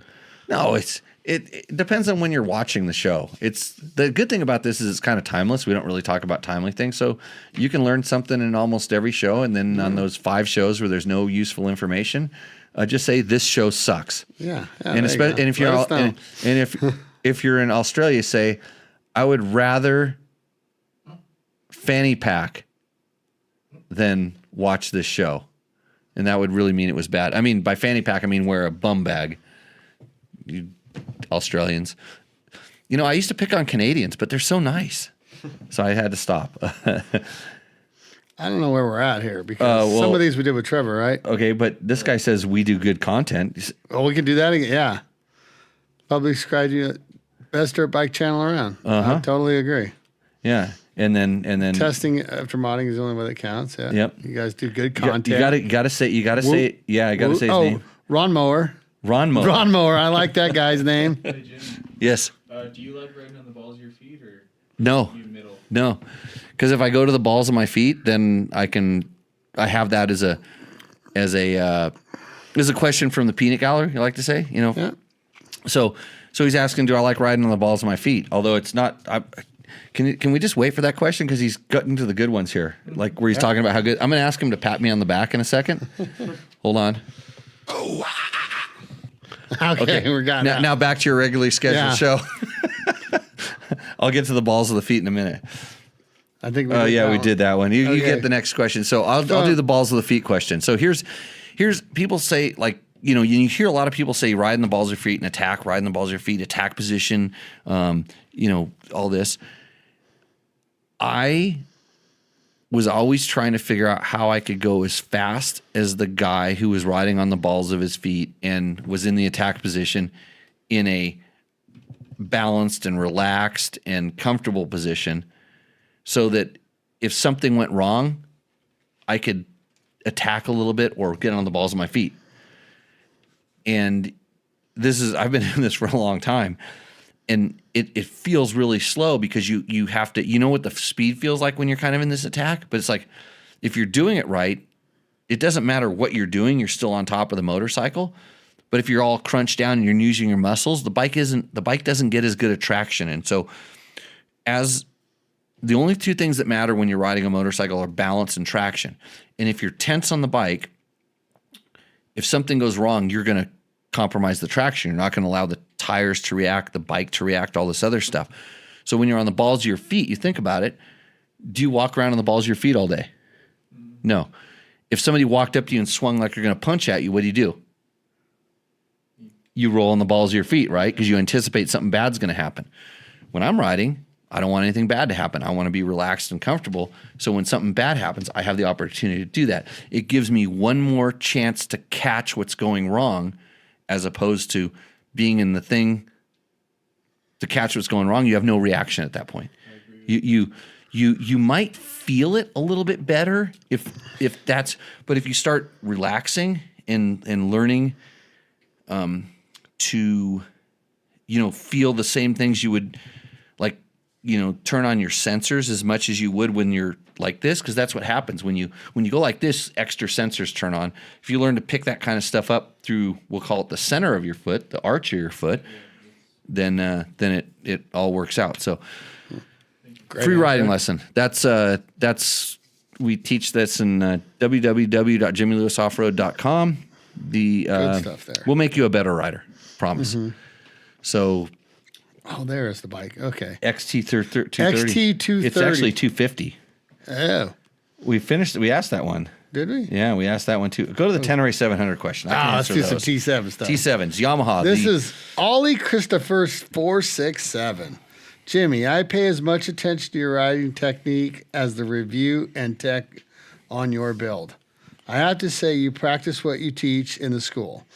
Listen to this. Yep. Get off your phone. Listen to this, Former kids. student here. The stuff I practice from what I was taught has helped me immensely. I have slowed way down practicing balance and lots of braking drills. Riders really should take note and practice using the foot dab instead of paddling. Yeah, that's for sure. Especially on an adventure bike with panniers on it. Yeah. Yeah, it's broken tib fib. That's the big boxes in the back. Yeah, right? yeah. That's why, like, when I'm going to do something gnarly on the bike, I prefer to have soft luggage.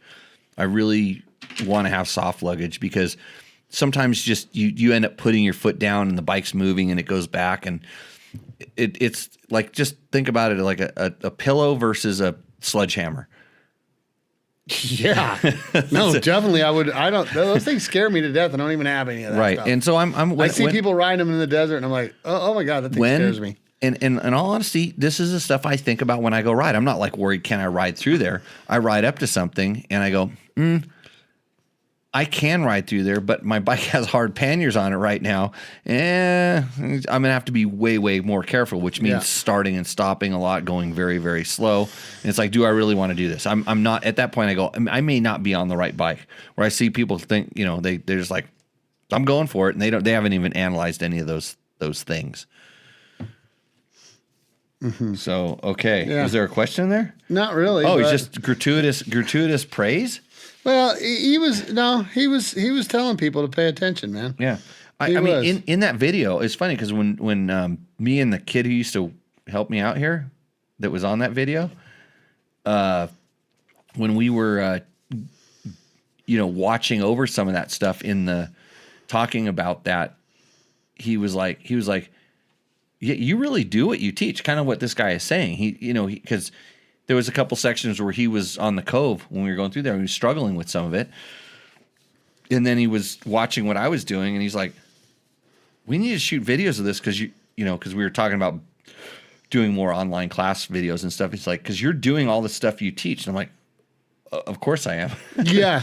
You don't ever get like too good to do it. You don't get too good to do it, and to not do it, or whatever you want to call it. Yeah. Well, but like sometimes when it really starts getting bad, and I would catch myself when I would be like riding extreme enduros or just something super gnarly, where you hear everybody revving up and spinning, and I know that's not the right thing. And you watch the guys that are winning the extreme enduros when you watch the hard enduro stuff. Even it's just the torque that they're getting out of their bike. They're not spinning. And then you watch the 7th place guy, who's a really good rider by far. He's a badass. Yeah. He spins. Yeah. He spins it. He just doesn't have that technique. And then so I get stuck on something and I catch myself spinning. I just put my WR450 up and I rode through this little rocky uphill chute and I saw myself spin a couple times and I'm like, dude, what are you doing? That's not you. Like I said, when it gets technical, you stress out and the bad habits come out. Yeah, it's easy to get tense. That's when it's weirdly easy to get tense in those scenarios, right? Yep. We're going to answer a chat from the question from the chat right now because Beam Echo just posted something up and Logan's right on top of it. He just yawned straight out of the yawn. What's the question, Logan? What are your thoughts on modifying a newer dual cable throttle on a KTM 350 to a single cable throttle? Any reason not to go to a single cable? Other than, let's talk about modifications. Why the hell would we even bother talking about modifications? There's 865 things on my list that I would do in front of doing that. And the second thing on that list would be come and take a class for me. But aside from that, unless you're Mojave Bob. Remember Mojave Bob used to come in here? I remember that guy. That was one of his things. He was trying to take weight off the bike. So he would actually he would go to single pole like a two-stroke is. Like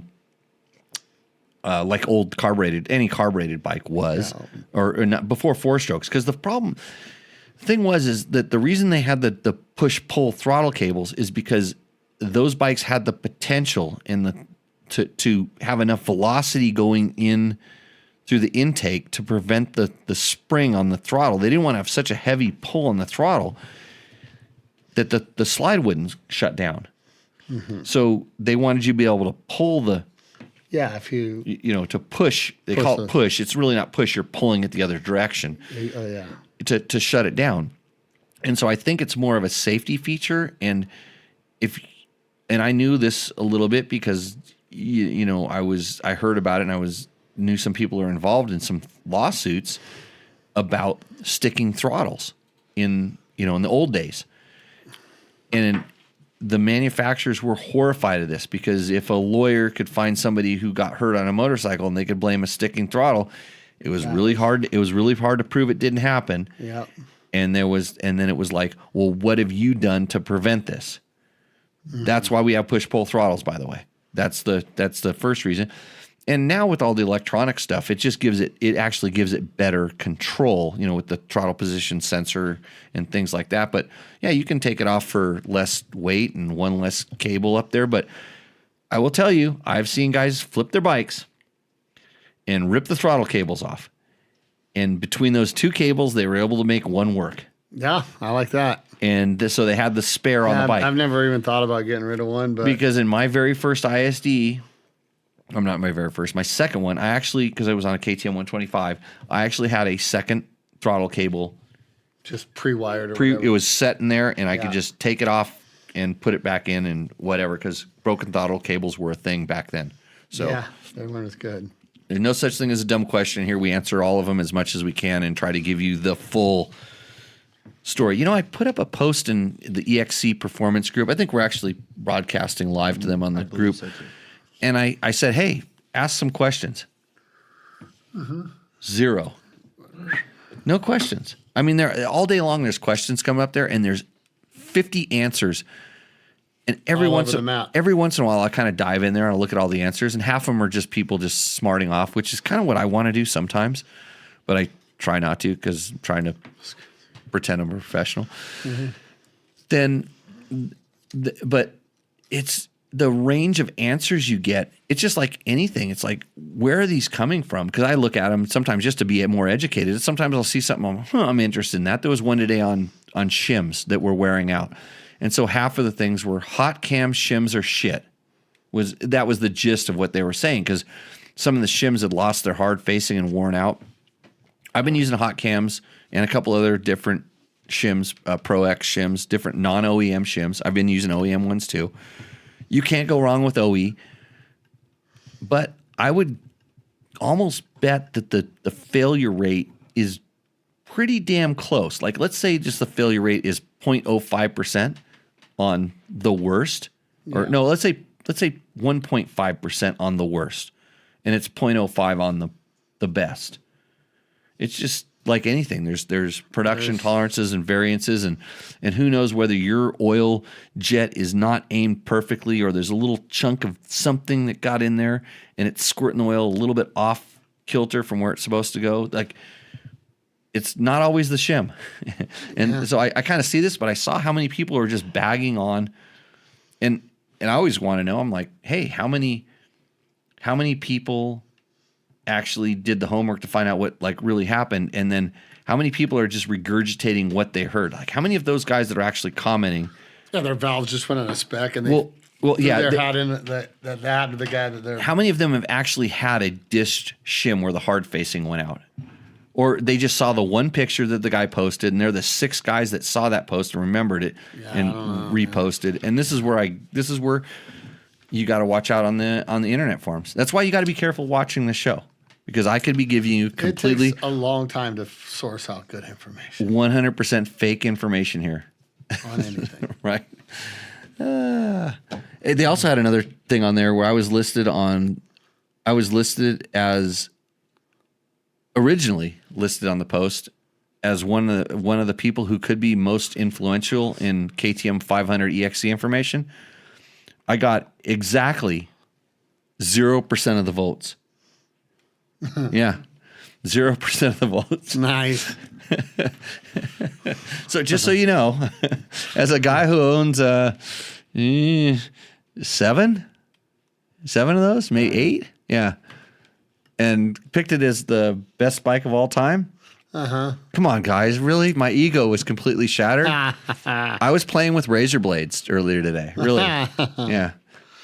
So okay, next question. Okay, Mike Voskresensky. Right. I think I agree with that. Do you find rebound speed pretty balanced front to rear with these settings based on number of clicks alone? It seems like rear rebound would be unproportionately faster compared to front. I live in Arizona and struggling to find settings that would make bike feel smooth-ish on washboard, continuous, high-frequency chop gravel roads. I weigh $165. So he's talking about the Tenere 700. I did a video where I outlined my suspension settings on the stock bike, 100% stock bike, pretty much.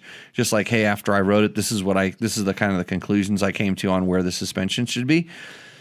And if you look at it just from a number standpoint, I suspect you could theorize that because the rebound was one place and, versus the front and everything, that's just where the bike worked.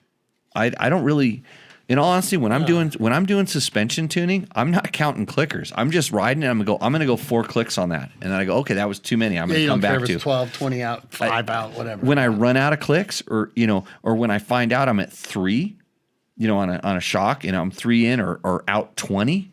When it's a 24 click range, I go, probably going to have to go inside at this point because, I want to be in the middle. I really want to have it in the middle. But when I start getting like 5, 7, 6, 5, 4, I'm worried. But if I'm at 7 or whatever, I think 7 would have been the number. It's like, yeah, it's a little bit on the edge, but that's just reminding me that, yeah, next, if I have it serviced or whatever, pay attention to this. Can we throw a shim in there or something to make it work? And this is where a good suspension tuner comes in. But when I'm tuning, I'm not thinking numbers. The only time I think the numbers is when I go back in and recount it to see where I'm at. Yeah. And if I'm really stilted, and like I said, the whole idea is to keep the bike balanced. And at that point, no, for me, it was perfectly balanced at that point. And by the way, I'm testing some Tour Tech stuff now. Yeah, I saw that. Insane. Really? When I put it on. You got on your T7? Yeah. When I put it on, it was funny. When I put it on, because I guess it's really expensive. I don't know. I don't ask these questions. All I care about is how it works. Yeah. And that's all I. Well, you can't really put money to it. It does mean something to some and not the other, If this had different, if something had different colors on it, people are willing to spend money on it. But this is what I don't care about, and this is why I do what I do. I just tell you how it works. And when I put it on, it did something that was just in like I'll call it showroom bounce test. I'm like, okay, yeah, I couldn't see how the one that I had, how it was going to get much better than the one that I had. Mm-hmm. When I kind of pushed on, I'm like, oh, interesting. And so the only thing I have to do now is I have to load the bike up and do a full loaded luggage test to see if the feel that I got unloaded continues that's on. Good to hear. But yeah, and it's just, there's people that understand things, and there could be stuff inside of it that's maybe a different way that makes stuff work. But that's why you test things, and this, maybe that's why it's expensive. I don't know. Maybe it's got a gold propeller inside of it instead of a silver one. I don't know. So, yeah. Robert Lambert wants to know, how many bikes do you own? I just counted them. There's 177 out there. I'm joking. There's a whole shit ton. A lot of them. Did you see that Husaberg 650? I did. Did you show it to him? No, it was dark in there. I don't want to feel like we're rummaging around. My cat will kill you. Just goes. Selma was on it. She goes right to the jug. The cat just knows how to jump up and there's no claws anyplace. Just fangs to the jugular. So, and then I hear her cry and I run out with a gun. Yeah. So, you ever ridden a Husaberg 650? No, I haven't. Know anybody who's ridden a Husaberg 570? My buddy has one. Oh yeah? Yeah. Does he talk about how fast it is? He talks about how much problems it has. So he has to work on it. Yeah. That's painful. That is a pain. Does he want to sell it? Okay. Bing, you don't need a whatever. Yeah, I don't need a 73rd bike. I'm actually trying to sell some bikes. Actually, there's a guy, I think he sent me an email while I was on the show. This thing popped up. Wants to buy my XR 650 that's out there. And I have a KTM 525. Yeah. And you know why KTM had to quit making those? I'll sell you one too. I got one. It's premium. I knew this day would come because it's worth way more than they were when they were brand new. KTM had to quit making the 525 because it was too powerful. Because it has a carburetor, and that's why they only make a piddly little 500 now that you have to go get modified. If you want a man's bike, that thing, one that'll rip your arms out, KTM 520, got one for sale. Just hit me up. Yeah, Robert. The answer is I don't own very many bikes at all, but my wife does. Yeah. There's about 75 out there. Is that we're in that zone, yeah. Somewhere in that neighborhood. Close. Yeah. It is a lot of dirt bikes. Yes. I think Heather was watching earlier, so I got to be careful what we say. The word to say is a darn lot. Yeah. All right, here we go. Jebediah Nightlinger, 6357. Cool bikes. I have a 23 250F, and for the most part, really like the bike. I haven't replaced the stock muffler yet, but I have installed a CCU and a programmable ECU.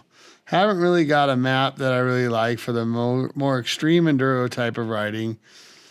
Add fuel and remove timing slows it down, but I also kind of kills the low end grunt.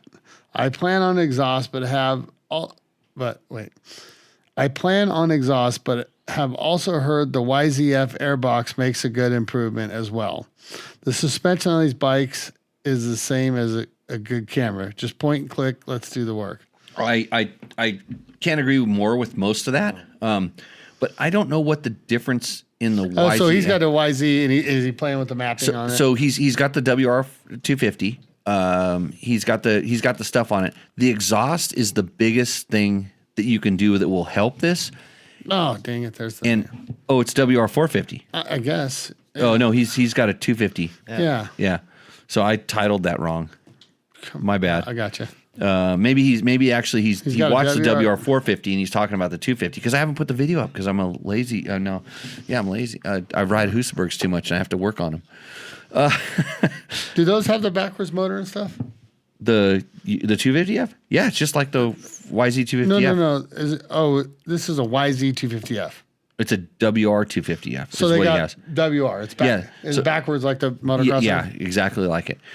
And so I don't know that the airbox really, the structure of it is any different. I think the air filter, they have a sound damper inside of there that you remove when you do the competition ECU. Okay.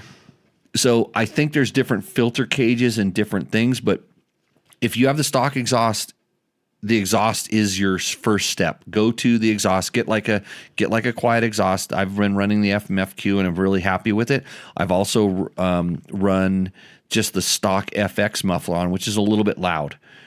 So I would like something that's a little bit in between. That's kind of the first step, and that will help. Then the tuning on the ECU, especially what we're talking about, adding fuel. How did he say? He said remove timing. I like to say retard the timing. I don't know if we can say that anymore, but no, we can't. When we're talking about timing, yeah, you can't call them slave cylinders and master cylinders anymore. You can't. What do you call them? They got other words for them, but you can't call them that. Cooper's dad works at Chevy. He told me, no way, you can't do it. Really? Yeah. Holy moly! You know what? Hey, this woke stuff has to stop. I'm still. Yeah, you know what? Think? When I'm talking about ignitions, I'm retarded. I'm gonna be your main retard. Me. Yeah, I'll lead the charge. Retarded and advanced. I'll never change. But somebody said the other day, I heard them talking about. I can't remember what it was, but it was another word that we're not supposed to use. But it's the perfect word to describe it. And I had a very interesting discussion with a guy that I know about these kind of things, and he got a little bit. I don't want to use the term butthurt, but I am. He got a little bit like that about it, and I'm like, but the description was accurate. Okay, so because the description of him was accurate, but he was doing what was perceived as a bad thing. He wasn't doing a bad thing, But I said, hey, if they described you the same way and you're doing a positive thing, a good thing, would you have been upset at that point? Doesn't have to make sense. It just bothers me because it's like you gotta throw logic out the window. Yeah, quit being so damn woke. We're talking about motorcycles here, and he retarded the ignition. Yeah, he retarded the ignition, so those two things help a ton when the exhaust flows a little bit more free.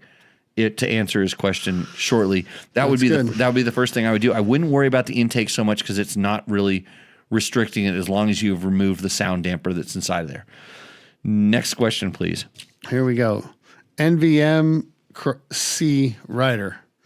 Publicly Nevada MC? Oh, Nevada Motorcycle. Rider 8475. We have 8,475 motorcycle riders in Nevada. 874 guys in front of him with that name. Crazy. Okay. Poor guy got lucky. Anyhow, public scribe for use. We don't care about that part. What do you do? I have a WR and did all of the uncorking, pipe, ECU, etc. And next time I will just get an FX and buy a cooling fan. I agree. You know what? Depending on your situation. He's looking for power and for sure you don't have to do the stuff. If you started with a WR and you have to do these things to get where you want to go, hopefully you're looking for the suspension tuning the WR comes stock with, you want the headlights and you want the cooling fan, because there's no problem with buying an FX, taking the money you would spend on the ECU and FCU and all that other the CCU, and spending that on getting your suspension tuned, and then paying for like a Trail Tech sponsor of the show, sure, cooling fan. fan, yeah. There's a great fan too. Yeah. There's two different ways to attack the same problem. Would you maybe just go more? It's more important to go with one of the two's got a little more aggressive suspension than the other, right? For me, I think the ability to have lights, because there is a difference in ignition, and Trevor will tell you this. That's what they're working on right now, is getting the WR ignition into their FX to get more. They have a flywheel. They're using the WR flywheel and stator. So if you don't need the lights, it's kind of like a lights question, because kind of everybody sort of modifies it. Eventually we'll modify, or we'll get to the point where you modify the suspension. Of all the bikes everywhere, it seems like the Yamahas are the least prone to just suspensionitis. Agreed. The people just seem to be pretty damn happy. Pretty happy with them. So I would say, but that's the question. Yamaha makes three very distinct bikes: YZ, YZFX, WR, and they each have They're pretty good steps down. They have character. Yeah, I wish they made a WR. We'll call it E. That was street legal.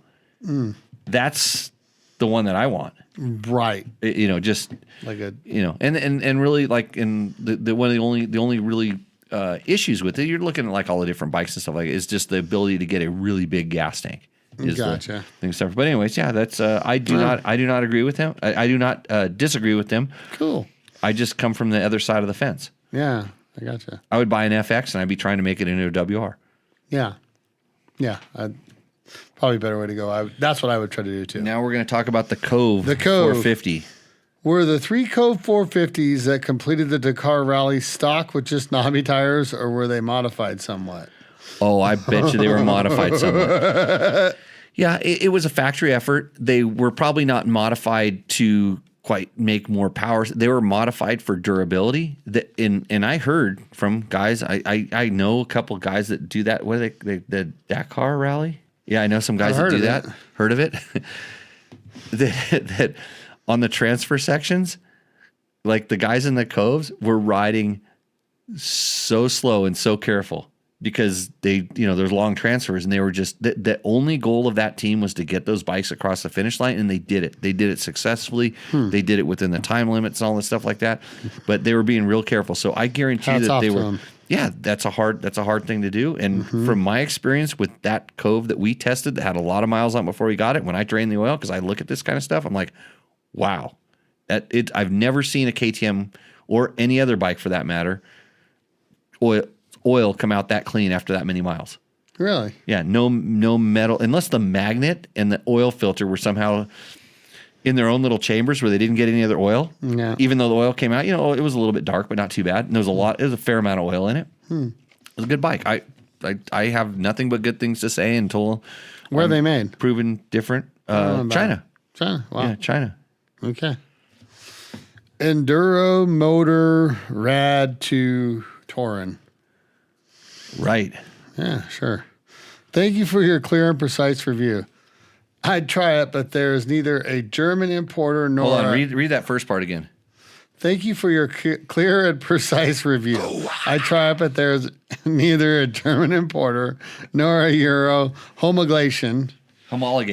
Damn it. Homologation? Yeah. Oh, we should ban you from the show now. There's lose 2 woke points for that. You'd have to live in the U.S. or U.K. Well, you guys got crazy rules in Germany? What's up? They're Florida. It's all crazy. Yeah. Maybe there would be good news for Europe after the IECMA show in Milan. EICMA. Oh, I've heard about that. It's hard to. You'd never know that those letters meant that, but I've just heard it so many times. Yeah, it's a motorcycle show, right? Yeah. In Milan next month. All the best. Gunther Nürburgring. Well, he's Gunther from Nürburg. Yeah. I threw in the ring because everybody knows about Nürburgring. Hey, you know the best thing? Let's rub it in his face. You know that the racetrack up here, Spring Mountain? Yeah, it could be longer than that. Longer than Nürburgring. Yeah. Yeah. Rock out. Like, what can you do in Pahrump? There's lots of things, including longest road race course in the world. Come on down, Gunther. Yeah, come on out to here. We'll ride some dirt bikes too. Steinen. Just hopefully he has like a really awesome car for riding the Nürburgring. Yeah. And then we can bring it out here and we can I think they give you an Audi when you turn 18 in Nürburgring or whatever. I don't know. Yeah, so they have, and hey, America, land of the free, man. We can still ride dirt bikes. Bro. Maybe not in California, and there's a couple other states got a little bit. They're a little tight on they tighten it up, but that's Come on down, man. That's the Try cool America. thing. Yeah, we can still Jump in, have some pay taxes, all that fun stuff. good Come on. bikes. Yeah. Bitch about healthcare, whatever else you guys do. Victor says we Okay. should short bus the ignition. Because we're all going to CAN bus ignitions. I guess there's a thing CAN bus? You can short bus it. Yeah. So Next dirt one. bikes are going to Canvas? Are they there, or what? I think the new, I don't really understand I think the new Canvas, but- KTM's are kind of there. Yeah, I think they're getting close. The minute they go to fly by wire throttles, then you're there. That's that. there. Yeah, you're kind of. I mean, you can do it without it, but that's where you're at. And then and to meet some of the Euro 5, which is kind of like California. Yeah, Euro the 5 and carb Cali, stuff. they're all tied in.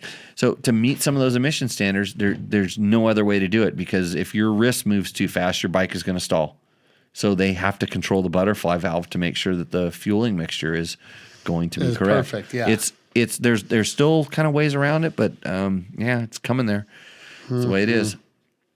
Next. Okay. Livonski Balby. Probably blew that one.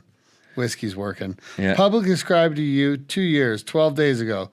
What a 180 hours long haul. You fully rebuild it at 80? He's talking about Jeff Merlett. a YZ. That's the next question. He's talking about a YZ 250 video he did, and he just asked a math question. Okay. 180 hours and rebuilt at 40 hours. And at this point in the show, as you can kind of attest to, we don't need to be doing math. We're drunk. Yeah. Speak for yourself. No, you short poured me. You're not like George. No, yeah, I did short. No oversorving. Thanks, George. Take care of myself here. Hold on a second. What is it? California, not California. Okay. Simple Jack Enduro says, "Hey guys, I'm a big fan of recluse clutches on my bike, but I've always felt that they don't engage hard enough. Is the new 4.0 worth the upgrade over my modded Radius CX on a 250XC?" So I don't know what you've done to mod your Radius CX, but there is definitely a different feel between those. But on the 252 strokes, and I think that's what you're talking about with 250XC, it's a huge improvement because the clutch spins slower and that roller allows it to engage harder and work better. And for sure, I have it on my 300 now. I did not have them on my 300 because I wasn't happy and I could not get it to engage the way I wanted. So Jack, I think that they have worked on fixing that. And then there is ways you can tune it. I'm running a lighter spring, like always, than they recommend, which allows it to engage and bite a little bit harder, as well as drag a little bit more. So tell Recluse to they should come on as a sponsor of the show. Yeah. Next Jeff question. Merlett. Yeah. Question: for a rear tire on a KTM 500 EXC used as a light adventure bike with 50/50 on-road, off-road with tubeless, do you have a recommendation for BDI style rides? I did 900 miles with a Kenda DT, hard direction with 50% asphalt at 70 plus mile per hour, 27 PSI on asphalt and 12 PSI on dirt with a tubeless. I may have made a mistake as that tire should be inflated max at 20 PSI from Kenna's website. There's a lot of tire pressure information, Yeah. but he didn't ask That us guy's to. got so much more energy than me. I don't change nothing. He didn't ask us to add the numbers up or anything or calculate the. No. So we like him. We dig the guy. Jeff's a good guy. So Jeff, the answer to that is. Well, did you have a problem? I did you have a failure? Did it wear out? 900 miles? That seems like a long ass time on a tire to me. I get like 1,100, 1,200 on a. I on have a no Parker. idea, but So when I'm doing dual sport stuff, that's my that's my mileage. I run 12, 13, 14 when I have a tube in it. Oftentimes I run a Moose. I typically run Nitro Moose. If I'm going to be doing higher speeds, it's a brand new one that's sized properly and it's tight and hard to get on. And but to have the ability to go, I kind of like when the Moose is new, I don't want to go do like technical hard enduro or single track with it because it's just a little bit too stiff. It runs like it's like 15 pounds. Yeah. It's brand new. I agree. After 200 miles, it's down to like 14, Starting to come where 14, you know, 13 and a like, half. It gets good. 600 miles in, it's down to a nice 12, 13. And it stays that way for till about 800 miles. I'm just roughing these numbers. Yeah. 800 miles, it goes down to like 11. And then when I'm doing the higher speed stuff, it can heat up a little bit more. And when I have good traction, you get the wallow, we call it, where it feels like it's a tire with 10, 11 pounds in it. Yeah. And it doesn't. It's an uneasy feeling. I've never liked that feeling, but now it's time to go trail riding. Yeah, exactly. Don't go out and try to rip hard fire roads. I mean, you can trail ride and you just expect that it's going to move around. I wouldn't want to take it to a motocross track and kind of trust myself going up the face of a jump. There you go. Yeah. So yeah, I don't like that feeling, but it's part of it. So I'm not really sure what the question is. Yeah, I don't know if he had a failure. 27. Or if he thinks he should have. But I feel like I'd be fine with 900 miles on a tire. But and I'm not a big fan of tubeless in like dual sport / adventure situations. I've had some kind of good at hard enduro type of stuff. Yeah, right? it's really good at doing low pressures, but it seems like when you're doing, especially when you're doing long mileage and you're just that vibration that on the road, it seems like the tire actually loses pressure. It somehow like I would say like burps out or farts out or something in weird ways that you just wouldn't expect. But I haven't done a test lately, but I had on tubeless 1 and 2. I think they're on version 3 right now. On 1 and 2, I had some issues with it, so I just stopped using it for that. All right. Okay, next question. Okay. Asher Petkovich. Question. On my DRZ, I have a stock CV style carb, was jetted for SoCal low desert conditions, but now it is at 3 to 4K feet in Idaho. When the temps drop to the high 30s, low 50s, the throttle doesn't snap back as quick as the bike is running at temp or the ambient temperature increases. It has backfires and pops, deceleration too, or pops on decel too, and the bike barely wants to idle and dies quick cracks of throttles. As temps drop to the near below freezing, what should I mess with? But I move back to SoCal. Easy problem. I'm gonna tell you what it is. I'm kidding. You know what it is? Move back to SoCal so you'd be like around all the other guys that have the CV carbs. It is. I like questions like this where I think I can kind of think outside the box and figure out what's going on. I'm wondering if you're a really good carb guy. I'm wondering if you washed it too much and somehow got some moisture in there, and those low temperatures and the high velocity is actually causing that water to sort of freeze the slide. Because a CV carburetor has a butterfly valve in front of it, and and the slide works independent. It has a spring on it, and the slide kind of goes based on the air velocity coming in. So I'm wondering if there might be a little bit of moisture inside of there, and it's kind of freezing up and causing it to stick a little bit. Yeah, there's little things like that. I've heard of that before, but quit washing your bike so damn much. So squirt some, get some WD-40. Yeah. Would work as water displacing, or get some oil in there and see something that would help lube it up and something that would eliminate the water inside there, or allow it to warm up and get warm. Really get the carburetor warm so that can kind of go out there and dry How about up. buy a new cable?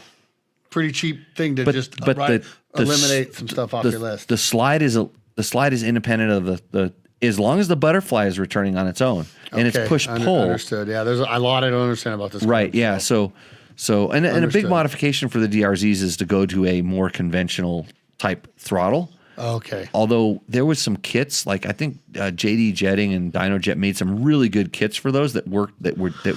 Their settings for the altitude and stuff were spot on, but it sounds like if the idle's hanging up and stuff, it's something a little bit different. Yep. It's getting past your bedtime, bro. Oh man. It is. Show's running a little long, right, Logan? Yeah, it is. Okay, everybody here is asleep except for me. Two more questions. Knock them We're out. gonna knock it out. Dave Donnelly. Suspension question, yes. Please explain the high speed and low speed compression settings. How do they interact And what's a good baseline settings? Dave's probably asleep too, but I'm going to go ahead and do this for him because he's probably, if like everybody else, Is this our Dave? This is Dad. Yeah, we know Dave. Yeah, remember that he's the guy that had a Husaberg in a truck out in the desert when we rode by him in the school? He tried to sell it to me on the spot. Oh, okay. Yeah. No, not Dave Donatoni. No. I wasn't thinking of that Yeah, one. different Dave.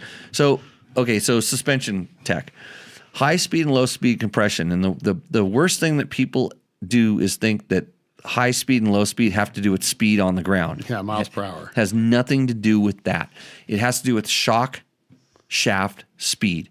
So low speed means it's moving slowly. Like imagine a roller, a bump that's a roller. A high speed is when you hit a curb and it goes very quickly. Most people cannot really feel high speed compression sort of working. And in the grand scheme of things, it doesn't really, it doesn't really do exactly what you think it does, what most people think it does. But what it does do, and this is the way I like to tell people, think about it as like when you set your sag, it sets your sag while you're in motion. So if you want your bike to ride a little bit lower in the rear, open up the high speed compression. If you want it to ride higher in the rear, close down the high speed compression. This is what I use it for mostly. But if I notice that on the sharp hits, it's moving too much and I want to stiffen the high speed compression, I will almost always do it in combination with low speed. So I'll try to get rid of that feeling with the low speed first, then I'll go to high speed. I don't go straight to high speed. High speed is, I would call it effective ride height. Like when you're riding, it adjusts the ride. So the difference is essentially that treat your high speed as effective ride height, not shock shaft speed stuff. Right. Low speed damping is generally for comfort, or I want to say like kind of hold up, but hold up when the high speed, because you don't feel the high speed, it just does it. It's like when you just want it, not to, when it's riding too low in the stroke, you can use both of them, but low speed is the one you want to play with most of the time. High speed is sort of like my secondary go-to. I try to fix it with low speed, then go to high speed. So one more question. Yep. Barney Racing. Hello, Jimmy. I'm a listener of your Tech Talk Taco Tuesday and hear you sponsor plug for Taco Moto. Do you have a discount for them? ? Thank you in advance for the good podcast. So no, we do not have discount codes, although we do have discount codes for some of our sponsors, but thanks for asking. Yeah. But Taco Moto does Rooster Endo, which we didn't do tonight. We went a solid whole night of questions, right, Logan? Made the most boring Tech Talk Taco Tuesday ever. No, we didn't do Rooster Endo, man. No Rooster Endo. But Taco Moto sponsors Rooster Endo, and the jackpot is getting big. I want to just get it really big so we actually get some good submissions. We could do a whole Rooster Endo show. I love Rooster Endo too. Yeah. I like bagging on people's bikes, man. Bagging on people's bikes. I mean, telling them how awesome they are. But I love watching, actually, you know me. I spot people that I'm like, that bike is just like a workhorse, and I like that too. So I have some friends that I don't. Yeah, it's good. It just, I think everybody learns. Hey, somebody from the town of Husqvarna. It's 6 a.m. here, but it's good night to y'all. Oh, he's just getting up to go to work, and he's checking out. And he's not even throwing down some Australian hate vibes. No, this is all good. So hey guys, I'm looking for some mapping advice on a 23 YZ250X. Send us an email. Is everybody else hearing our computer trying to blow up over there? No, it's telling us we have to quit. No, Dave Donnelly. Oh, it's sending tech messages and all this other stuff. Okay. Well, anyways, Jimmy, thanks for coming in. Yeah, happy to be here. Thanks for enjoying my Jameson. James. Yeah. Jimbo and the Addictivo. No, whatever that. That's fantastic. Yeah, I don't know. I don't steal stuff, but that might. I don't know that you can get that in the States, but I know I have a guy. I'm actually going to take a picture of it when we're done here. Sounds good. Logan, good job. Thanks for stealing my buttons. Yeah. Made my life very easy. Yeah. It's the best show ever. And TJ, thanks for coming in. Yeah. I'll do the tire changing critique later, I guess. So maybe I'll let you ride a Husaberg 650. But with that, everybody, thanks for hanging out. Yeah, we'll see you out on the trail. We'll see you out on the trail right after we go to sleep. Cheers. Yeah. Cheers. If you liked what you saw in this video, come check us out over at dirtbiketest.com on the webs. We have bike tests, product tests, a lot of fresh dirt, and you can even support us by clicking through our links. Hopefully, we'll see you out in the trail.